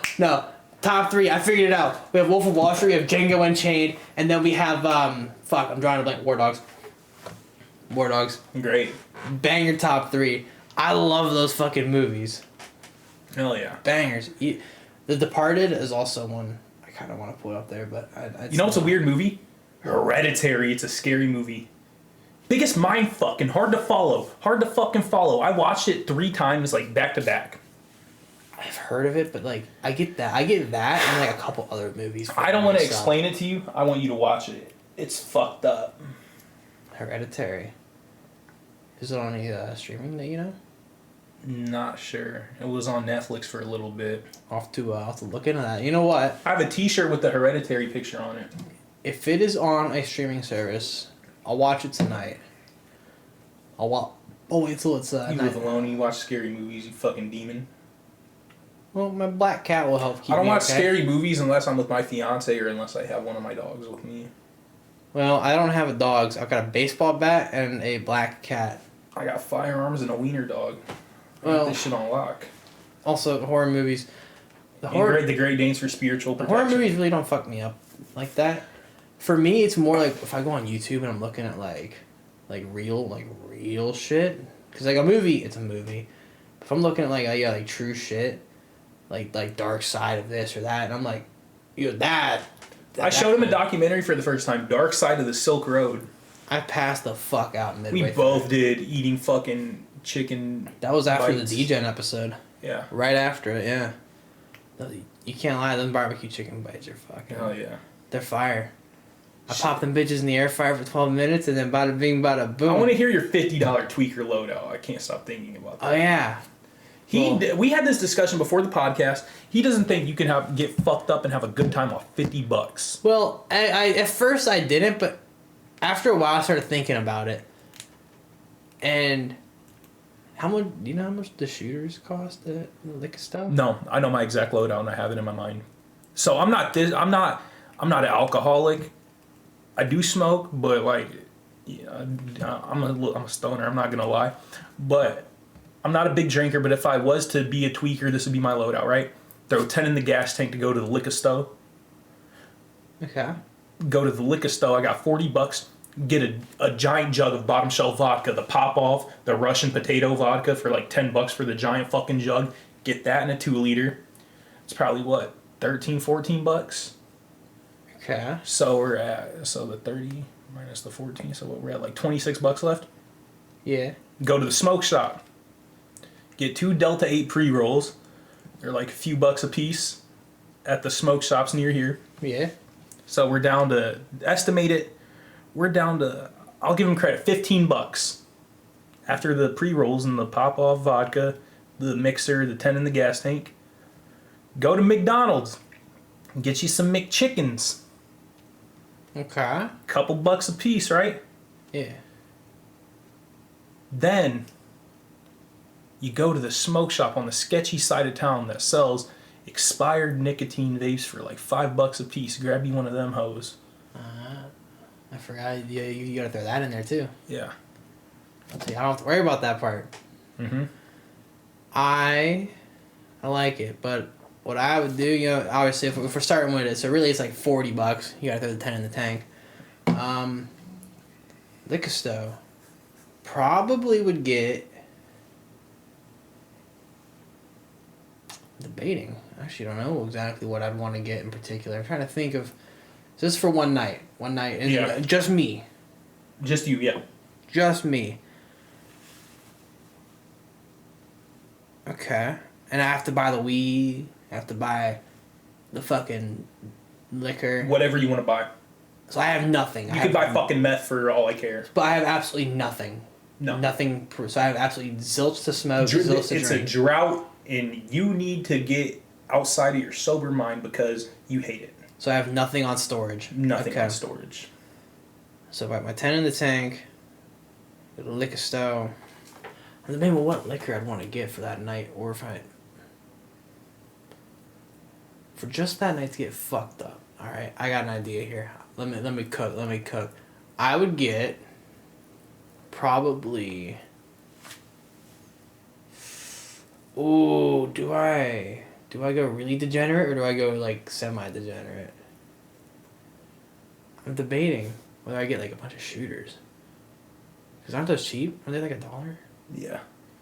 That's what I'm thinking is get like 20 shooters. Buy like 20 shooters, right? 20 shooters and a fent patch. Well, you got like 20, that's like $20, right? Yeah. We'll say 25. 25. Well, so we'll round, I don't know, 25, I guess. I don't know. So you're at $35 down the drain. So we got that. We'll go, do you remember how much? Whatever it is. Your dopest pen? Yeah. I was like $20. So it leaves me with $5. You got 15 left after you buy 10 in the tank. 35 plus 20. Oh, that's 55, bro. Fuck. You're gonna fucking overdry your account. Alright, so instead of the 20 shooters, we'll do 10. We'll do 10 shooters. That's 10 shooters and a little disposable. How much is 10 shooters? I'll eat with tax like $12. Alright. Oh no, 10 shooters tag $10.70. $10.70. We'll just round down to 10, make it easier. $20. So now I got $30 left. Alright. I'll grab me a little disposable. A little disposable. Take blinkers from that. Get that can get you cooked. Yeah. It's not a fun cooked, but you can get cooked. You're gonna get that cooked where it feels like you're walking down a dark alley and you start to get stuck in your thoughts. Yeah. And you just curl up and cry in the alley. And then $10, just whatever the fuck I can get at McDonald's for $10. Like you said, Mm-hmm. I'll figure out. Ooh. Depending on if they have a sale on these at the time, bring them a little cheaper. Yeah. Then could cop the Minecraft meal. Nah, but $10 worth of McDonald's. Shit.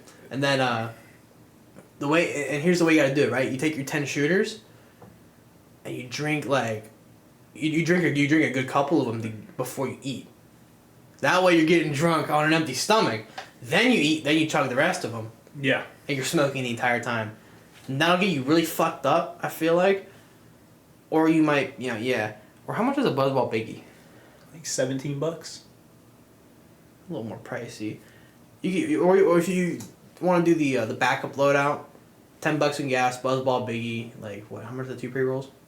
Like they're like $3 a piece for a little 1 gram. Okay, yeah. I get like 4 of those, and then $10 at McDonald's. Hell So you got options. You know what I mean? You got options. I was thinking about it though. Yeah. Oh yeah. You really could. For I want to hear $50. some like hardcore tweakers loadout. Like, I'd get a Oxycontin, I'd get a Four Loko, and I'd get a fentanyl patch. Damn. That sounds like a fucking. I wouldn't put degenerate gas in the night. tank. I'd ride my stolen bike to the plug. Dude, like a fucking hardcore tweakers loadout. I want to, bro, content for the Sack, his personal channel, subscribe. We go around and we ask homeless people that question. If you had $50, what would That'd be content up? for this channel. Yes. And then whoever has the best loadout, we give him $50 and go and vlog him through the whole day through his journey. That sounds like a terrible idea, but it sounds like following them throughout the whole day though. Like dude's just nodding off with a pipe in his hand and we're just like sitting down. We would get robbed for our money. They're about to say we get raped. Maybe? I bought a homeless guy a pack of cigarettes one time. Nice. Was he happy? Yeah, he saw me hitting my vape and he was like, "Do you smoke?" And I was like, "Yeah." And he asked me to hit it and I was like, "Nah, not letting the homeless dude hit it." That's fair though. But I was like, "Do you?" He was like, "Do you have a cigarette?" And I was like, "No, we were by a gas station." And I've never got carded for nicotine because I've been getting my throat tatted since I was 19. Yeah. You have to be 21 in the state I live in to get nicotine. So I walk in there. A lot of states. So Did they change it federally? maybe. But I walk in and I get him just like a pack of like cheap ass cigarettes, some Lucky Strikes or Montegos, and I give it to him. And then he asked me for a scratch off, so I have to walk back and I give him a little scratch ticket. He has a scratch off in his cigarettes. Nice. I've never saw him again, so he either like migrated, won the lottery, or passed away. One of those. I'd like to think he did all three. He won the lottery, moved out, and then got more addicted to drugs because of the money he won, and passed. That'd be tweaker. It's a possibility. Bro, my $8 I spent on his scratch-off ticket and his cigarettes just changed his life for the better and the worse. Well, $8. Only $8 for the cigarettes? Like $5 a pack, and I got him just a few $1 scratchers. At the casino. Want to guess how much it costs for a pack of ciggies? $11. Higher, $17. Higher, $20. Yep. $20 The for best a pack cigarettes of you could buy. You want a pack of Newports? $20. Newports? I look like fucking Chester Stone. I want some Marbreds. A pack of Marbreds from the gas station. Dude. I don't smoke cigarettes at all, but a pack of Marbreds, I pay attention to them because it's interesting. $11 for a pack of Marbs. And I have a coworker that smokes 2 packs a day. Advertises the lowest prices. There's a gas station in my town where I live. It says lowest cigarette prices allowed by state law, and it's this giant banner. I want to steal it. I think it's the greatest advertising known to man for cigarettes. It's a neon yellow sign. But yeah, the amount of $20 cigarettes I'd see people get comped. Most of the times they're not paying for that. They're paying for that with their comps. Yeah. A lot of people get comps like crazy. Oh, comps yeah. There. There's some people that play with strategy just to get comps. Like this one guy, he'll play like fucking the don'ts and like the pass line on craps. So you're not really winning or losing most of the time. You're kind of just pushing your money. So you're just sitting there. Yeah, he's just slowly collecting up them comps. Speaking of cigarettes and smoking, even though it's not the same type of smoke, who is your dream blunt rotation? Like, be dead or alive, famous, not famous? Perfect way to start that. I couldn't have been more thrilled for the start of that question. Dream blunt rotation. Can it be fictional people too? Yes. I'll give a fuck. You have Sonic the Hedgehog chief in the You know that one surfer movie with like the stoner chicken dude? Chicken Joe? I want him in the rotation. Yeah, he could be in there. Snoop Dogg? Snoop Dogg, Chicken Joe. Like a trio here. Or actually a quad. Goblin, Eric, Con, Yola, and Marty.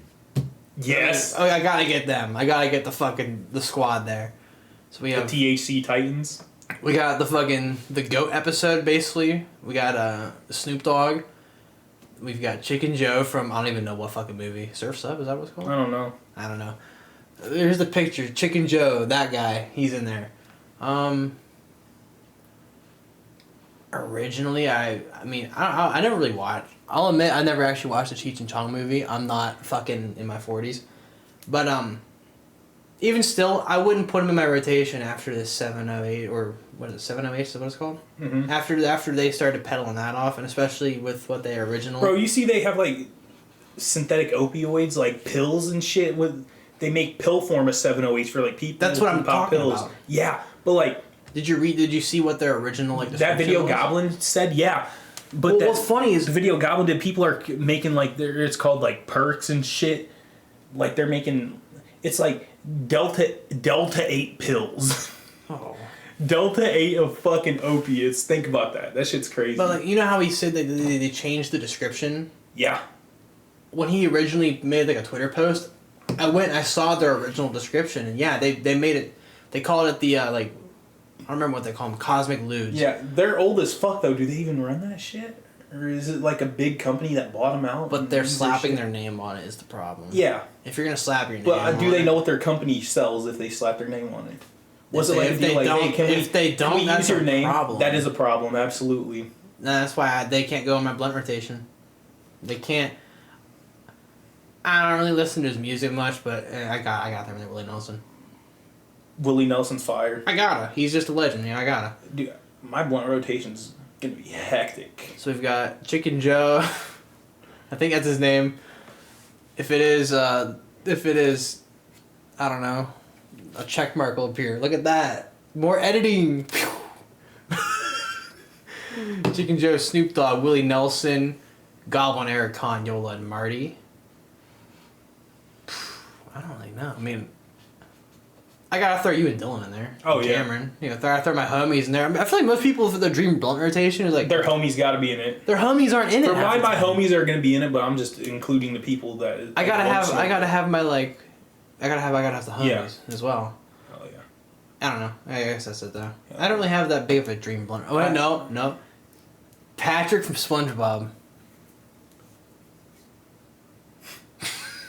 I gotta throw... I feel like Patrick could blow down. Yeah. I mean, he get the munchies bad too. I know. Eating chip crumbs out of his belly button. Bro, that was you in the backseat of Dylan's fucking Mustang. Yeah, no My shit. Doritos that I never got back either. I wasn't eating them either though. That's the funny part. I always like... I feel like I love Doritos. When I buy them, I don't really eat them. I'm not that big into Doritos. I don't even know what chip I've been big into. Sun chips are really good. Yeah. You fuck with sun chip? You fuck with pretzels? Mm. Ooh, pretzels are good. Hit or miss. I forgot about. I like the peanut butter filled pretzels.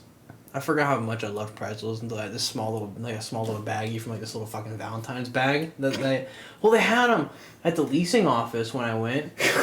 Hey, that was when I was excited to move here. Lo and behold, like 5 days later, I wanted to fucking slam my head into the damn wall, but you know, I digress. I had the fucking pretzels from that though, and I was like, oh shit, I'm back into the pretzel phase now. Pretzels are good. Chips and salsa, fucking fire. I feel like salsa is never as good as when you go to like a Mexican restaurant. Mm-mm. Jarred salsa just never does it for me. That Mexican restaurant salsa though. No, you know what? You know what's the best and worst like appetizer, I guess, if you will. Mozzarella sticks. No, but like ones that the restaurant just gives you. Bread.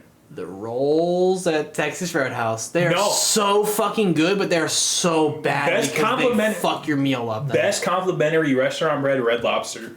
I don't go to Red Lobster. The Cheddar Bay biscuits. They need to give away fucking free lobster and charge for biscuits.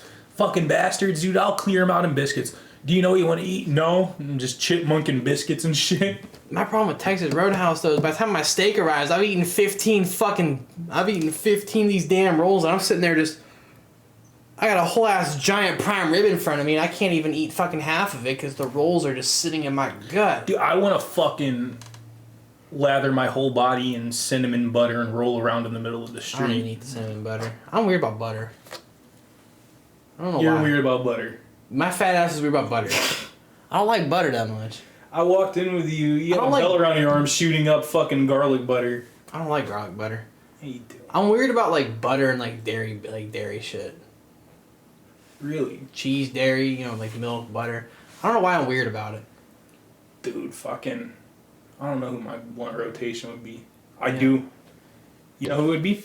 What? Blunt rotation would be... So, the homies included automatically. That comes with it. Josh Kesselman, founder of Raw. Fuck! He's in my roto. My roto's gonna get updated as you keep Yola, Goblin, Marty. No, Eric. Yeah, Eric's cool, but got a better one, right? To make it interesting, I would throw in a preacher, an atheist, a flat earther, a geologist, like the person who like studies the world and shit. Well, you don't really need an atheist in there. Yeah, the atheist to argue with the preacher. Well, you got me. I'll argue with the preacher. The flat earther to argue with the scientist. Dude, I worked for the flat earther. Nutty. I gotta throw a liberal and a Republican to make it chaotic. This is gonna be nightmare, and dude, I'll just be chief and enjoying the show. Just be me, the homies, and all the stoners like Eric, Goblin, Marty watching all this shit unfold. I could take 2 of those roles right now. Yes. Myself. Right? Mm-hmm. Then, I don't know, I would have to throw in one of my favorite fucking cartoon characters. I used to watch this cartoon as a kid. And as I look back on it, the motherfucker used to blow down.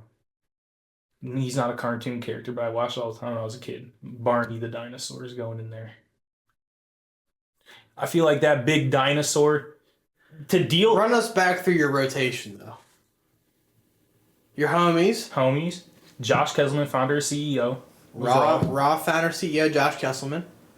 Dope as Yola, Marty and Goblin. Marty, dope as Yola. Okay. A preacher, atheist, a flat earther, like the person that studies Earth. I don't know what they're called. Geologist. Yeah. Okay. Right. Then, what else did I have in there? Republican and a liberal. I think that was it.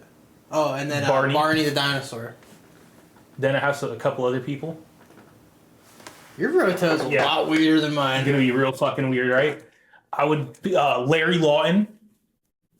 The biggest jewel thief. The prison guy, yeah. Yeah, the biggest jewel thief. He would be in there. Okay. Larry Lawton would be in there. Ross Ulbricht, the founder of the Silk Road, as I mentioned him earlier, Okay. because he has some crazy stories. I know someone else from my Roto. What? Rob Van Dam. Rob Van Dam would be Oh, awesome. Rob Van Dam in my Roto. Uh, You imagine the stories he could tell? oh yeah. Smoking weed, talking about fucking wrestling shit. Dude, Oh my another God. fucking person I'd add after Larry Lawton was my last one, right? So it'd be Larry Lawton. Other person I add, Hank Williams Jr., Okay. Okay. Suicide Boys, Ghostman. Giant Roto. Dude, you need like 30 blunts. I'm about to say, I mean, you're gonna have to have multiple. Oh, dude, this would be a nightmare rotation. That give me another And question for you after this. then I would one last person to finish it off with a bang, just because it'd be fucking funny. Gotta throw George W. Bush in there. Nice. I got a question though. Since we're on the topic of rotos, what is your like ratio of like joint / blunt per person for in a roto? I think Depending on how many people there are. comfortably. So it depends on the person. Like how many like one joint per how many people / one blunt. So per how it many depends. If people? the person understands smoke sesh etiquettes, like the blunt's not a microphone. If you're gonna talk and yap, pass it over to someone who wants to smoke. Don't fucking Hoover vacuum my shit. But like how many people when you have like a rotation? Like 3 people. Like 3 people per? 3 people Per for one blunt. You get 4 people. Might want to throw in 2. I'd say like 4 is the max per like one. Depending on who the 4 people are. If there's 6 people, I don't know. I'm throwing 3 because then you get people in there like I don't even know 6 people, motherfucker. I like passing it around people you don't know. See me, I'd say like 3 to 4 depending on the people. Depending on the people 4, depending on the people 3 per like one. Yeah. So like a group of 6, I'd say like probably like 2 because you know some people are probably like smack that shit maybe like depending on the people like if you know they're gonna smack that shit maybe like 3 times and then they're done. Yeah. 2 is all you're really gonna need. Meanwhile, you have like the 3 people that are sitting over there like me fucking hitting that shit and not stopping. Hell yeah. I don't pussy out till it's over. But yeah, dude, fucking. You have a weird roto. Weird roto. I got a nice small roto. I kind of want to keep it like small. In the roto, I would have to ask everybody a question. Fuck, marry, kill. Here, fuck, marry, kill. One of my favorite actors, I'm gonna throw that in there. Danny McBride, Okay. Stone Cold Steve Austin. Okay. You get looking concerned. Fuck, marry, kill. Danny McBride, Stone Cold Steve Austin, or trying to think of an oddball to throw up in there. Well, this whole thing's pretty odd.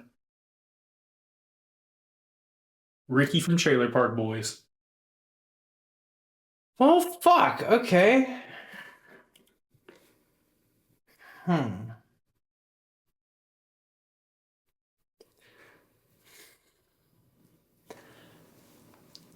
All right. Rest in peace, Danny McBride. I gotta kill him. Get ready, Stone Cold. 'Cause I'm about to fuck him. Stone Cold, fuck you. We're marrying Ricky because I feel like wait, Ricky? From Trailer Park Boys.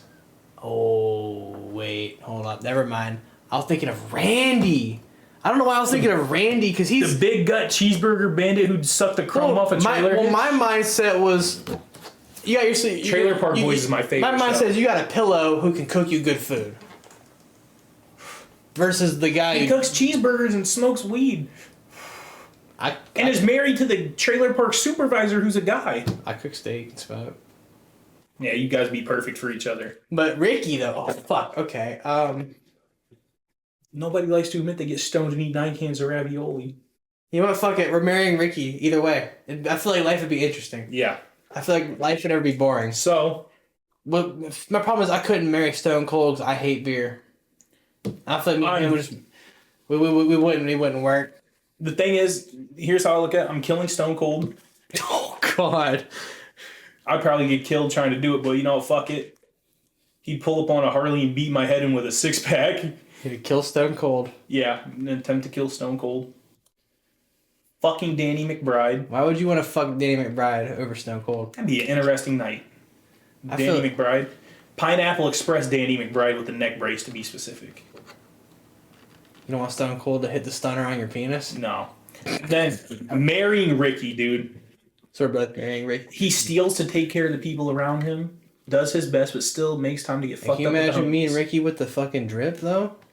If I was married to Ricky, I wouldn't even fuck him or be like interested in a relationship. I feel like it'd just be living with your homie like a roommate. Doing what you were talking about, but fucking getting married just for like the benefits. Yeah. I not get married to your homies. Marry type shit. Yeah, that's how it'd be with me and Ricky. It could have been this way. Could have been the way with us. It doesn't have to be though. Damn. That's fucked up. What? You thought about that? You're the one who mentioned it in the past. Shit, I don't know. On the record, this man mentioned it in his truck in the past, like 2 weeks ago. Oh yeah, so I was talking about it. I was like, check this out, right? So if a woman is unhappy in a marriage and wants a divorce, she gets half your shit, right? So there's a loophole. You marry your homie because real homies don't betray each other. So, and you're just like, don't have a relationship, don't have a gay relationship with your homie, strictly platonic. Mm-hmm. Homie relationship, no diddy. No diddy. No diddy. No diddy. But then you have an open relationship and just have like girlfriends, right? So a woman can't take half your shit. Pretty valid. Pretty valid. What the fuck were we discussing? Fucking genius, dude. Fuck, marry, kill. That's what we were discussing. So we're both marrying Ricky, except I'm gonna fuck Stone Cold, and you're gonna fuck Danny McBride. Yeah. You heard it here first, folks. Ricky better get ready to get that altar. Put Danny McBride in the walls of Jericho, pound his fucking ass. Damn. Damn. Danny McBride, if you're watching this, hit me up. I'm kidding. I'm not gay. But Danny McBride is Danny McBride. Now, real shit. Real topic here. Real question. Do you think that weed's a gateway drug? So we had this. We started talking about it yesterday. I did this smart thing. I was like, nope, save this for the podcast. I'm coming over tomorrow. We'll record it. We started this. I don't know how it started off, but me and my mom had this discussion. She was like, weed is a gateway. She did. I don't think weed is a gateway drug personally. She doesn't really. So I don't mean that. So 99% of people, I don't think it is. So I think it is for some people who don't have self-control, but part of the reason I think like weed is a gateway drug for some people, I think mental illness is a big play to when like people graduate to harder drugs, because no sane person with like a somewhat normal mind is gonna smoke weed and be like, fuck, I need to do heroin, I need to do pills. Well, I think it's not just mental health. I think also people who are more, they have, either addiction problems or more of an addictive personality, or more, people that are more prone to addictions, maybe they're looking for more of a mental health, also a really big one. Yeah, mental health is a big thing. Sometimes, you got people that are just naturally just more addicted to shit easier. Yeah. Sometimes they want to get, they look for a little fix. Some people are more, sometimes they can even be pressured into trying something, and then they actually they get addicted to it. They fall in love with something even higher. But, weed, I feel like weed as a gateway drug isn't a gateway drug. I feel like anything could be a gateway drug. Depends on the person, the person, their mental, their just them. Yeah, not absolutely. Now, certain substances I feel like are more prone to being like a gateway, I guess, than others. But realistically, it's all up to the person. You could have someone try a very highly addictive substance and they just don't get addicted to it, versus someone who tries it once and now they're fucking hooked on it. They're hooked. Yeah. It's all based on the person. Anything could or could not be a gateway, but some things are more prone to it than others, is what I feel like. Mm-hmm. Is the best way I could put it. Absolutely. I see both parts of it, but I genuinely don't think 99% of the time weed is a gateway drug. I've never done hard drugs before at all. I've only done weed and shrooms. But like one thing, my mom found out I did shrooms and she was pretty upset about it. But my brother, he's done every drug under the sun, been through multiple addictions, like real hard shit. He's OD'd a couple times, died a couple times, had to bring it back with Narcan. Damn. His episode's going to be fucking crazy. A lot of prison stories, a lot of drug stories, a lot of law enforcement run-ins. Yeah. It's gonna be crazy, but my mom was talking to him, and she was like, "Yeah." She was like, "Your brother, you know, he's done mushrooms," and he was like, "Yeah, I figured." And he was, my mom was like, he was like, "Yeah, they're natural, they're not bad," and Blake was like, "Yeah, they're really not that bad. They're pretty safe." He was like, "It's up there with weed with the safety, for the most part." Now, granted, if like mental illness again, if you are schizophrenic, have severe depression, Or other shit, prone autistic, to it, yeah, prone to it, or like you might not even have know. like psychotic episodes, don't even know it. Yeah, it can bring that shit out absolutely. Or if you do it too much. If you do that too much, it'll just fuck your brain up, fuck your endorphins up, and your responsible usage here. Responsible usage. Like, I think microdosing for a lot of people, I don't think I could do it as beneficial for a lot of people. Yeah. I've never done it, but I mean, I've heard of it helping people get sober before, helping like cure certain like illnesses. No shit.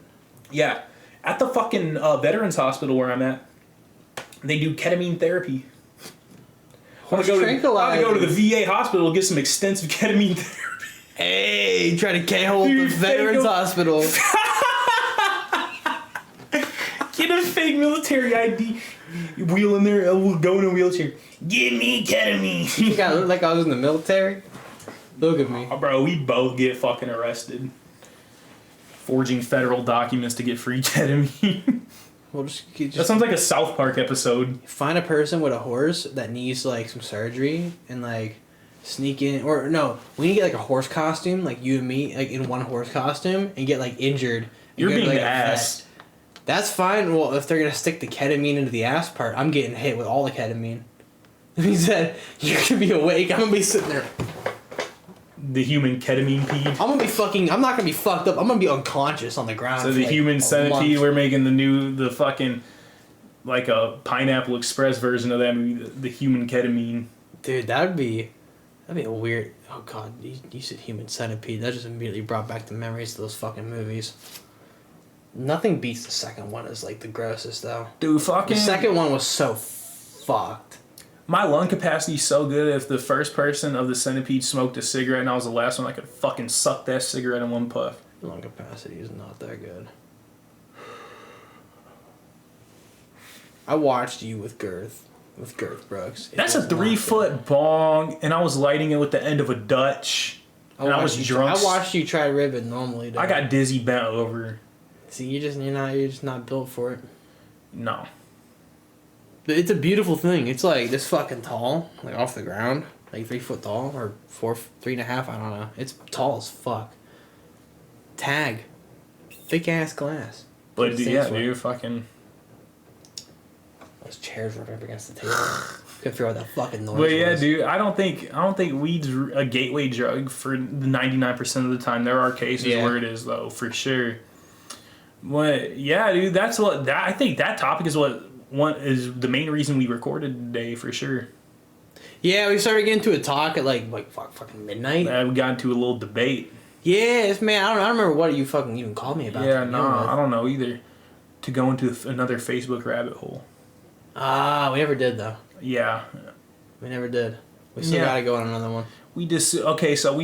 I shared my screen for some reason to get on Facebook and look at somebody, and we ended up in a rabbit hole going down their friends list of friends list. Yeah. And we ended up running across these It all started with one person's friend list, and we saw a furry. We saw a furry in a dog mask. So we started going on their friends list. Also known as the Wolf Pup, apparently in his bio.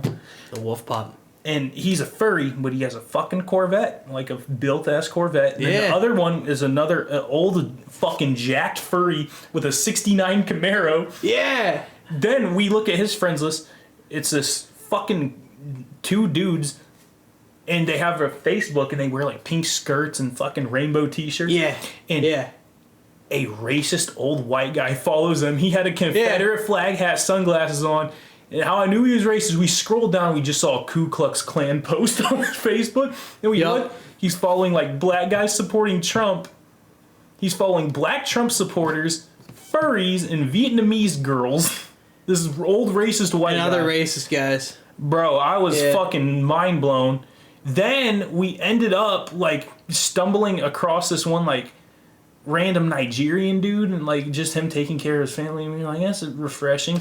We look at his friends list. Someone following him is this gay dude from South America, and his profile picture would like update every day, and it was just the same picture of him and his husband kissing with just like different filters, like Happy New Year. Yep, I remember.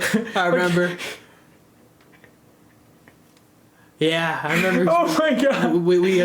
We'd investigate that one further. That was horrible. We looked at the profile picture, like, hold up now. We scrolled through it, we just see the same picture like bro. 5 times. Or the other furry, where he was like, he posted on his Facebook, he was like, I'm in a relationship, and we scroll down his bombs in the comments, like, I'm so happy for you, who is it? And he was like, he's my new boyfriend. I remember, because you scrolled past, I'm like, hold on, rewind that back, run bro, that this rabbit hole was insane. It sent me into such we went we went from muscle car owning furries. Yeah, muscle car furry to like I think there's a secret underground of furries that own muscle cars and just hide that shit, closeted furry. A couple muscle car furries, the racist guy. There was the guy in the Speedo. The pink couple. The Speedo guy. Speedo guy. Yeah, just some random like tanned as fuck guy in a Speedo. It's all you. Wasn't he tan? Dude, fucking weird. See like this part down. One picture. The gay South American couple. Yep, the gay South American couple. Bro, that was shit. The gay crazy, furry couple. Yeah. Weird ass rabbit holes. Facebook's an interesting place. Interesting people. Kind of like a Walmart. Facebook is like the Walmart of the internet. It's like the social media of Walmart. Bunch of fucking dumb boomers in that bitch. Dude, I love going to Walmart though. You can get anything you need there, and you can see some really funny looking people. Some interesting people there too. You're one of them, motherfucker. Oh, I fit right in, man. I fit right in. We both fit in, I feel like. I didn't realize how many Walmarts are around here, dude. That's all there is to do. Fucking go to Walmart if you're bored. There's a bunch of Walmarts, there's Targets, there's Myers. There's a Hot Wheel hunting prime area here. Bro, this is some prime territory for hunting them damn Hot Wheel cars. My phone keeps sliding off my fucking lap right now. Oh shit, dude. A little clusterfuck of an episode. Not really a topic heavy episode. We just kind of felt like getting on here and recording, you know? Yeah, getting this one done. Yeah, kind of like the first one. Not really. Well, the first one had kind of a theme. A little bit, but hopefully, we've had themes the last 2 episodes. Hopefully next episode we can get a guest on. And we'll have some stories. Well, next episode's about to be WrestleMania. Yeah. 420, WrestleMania, and Easter all at one.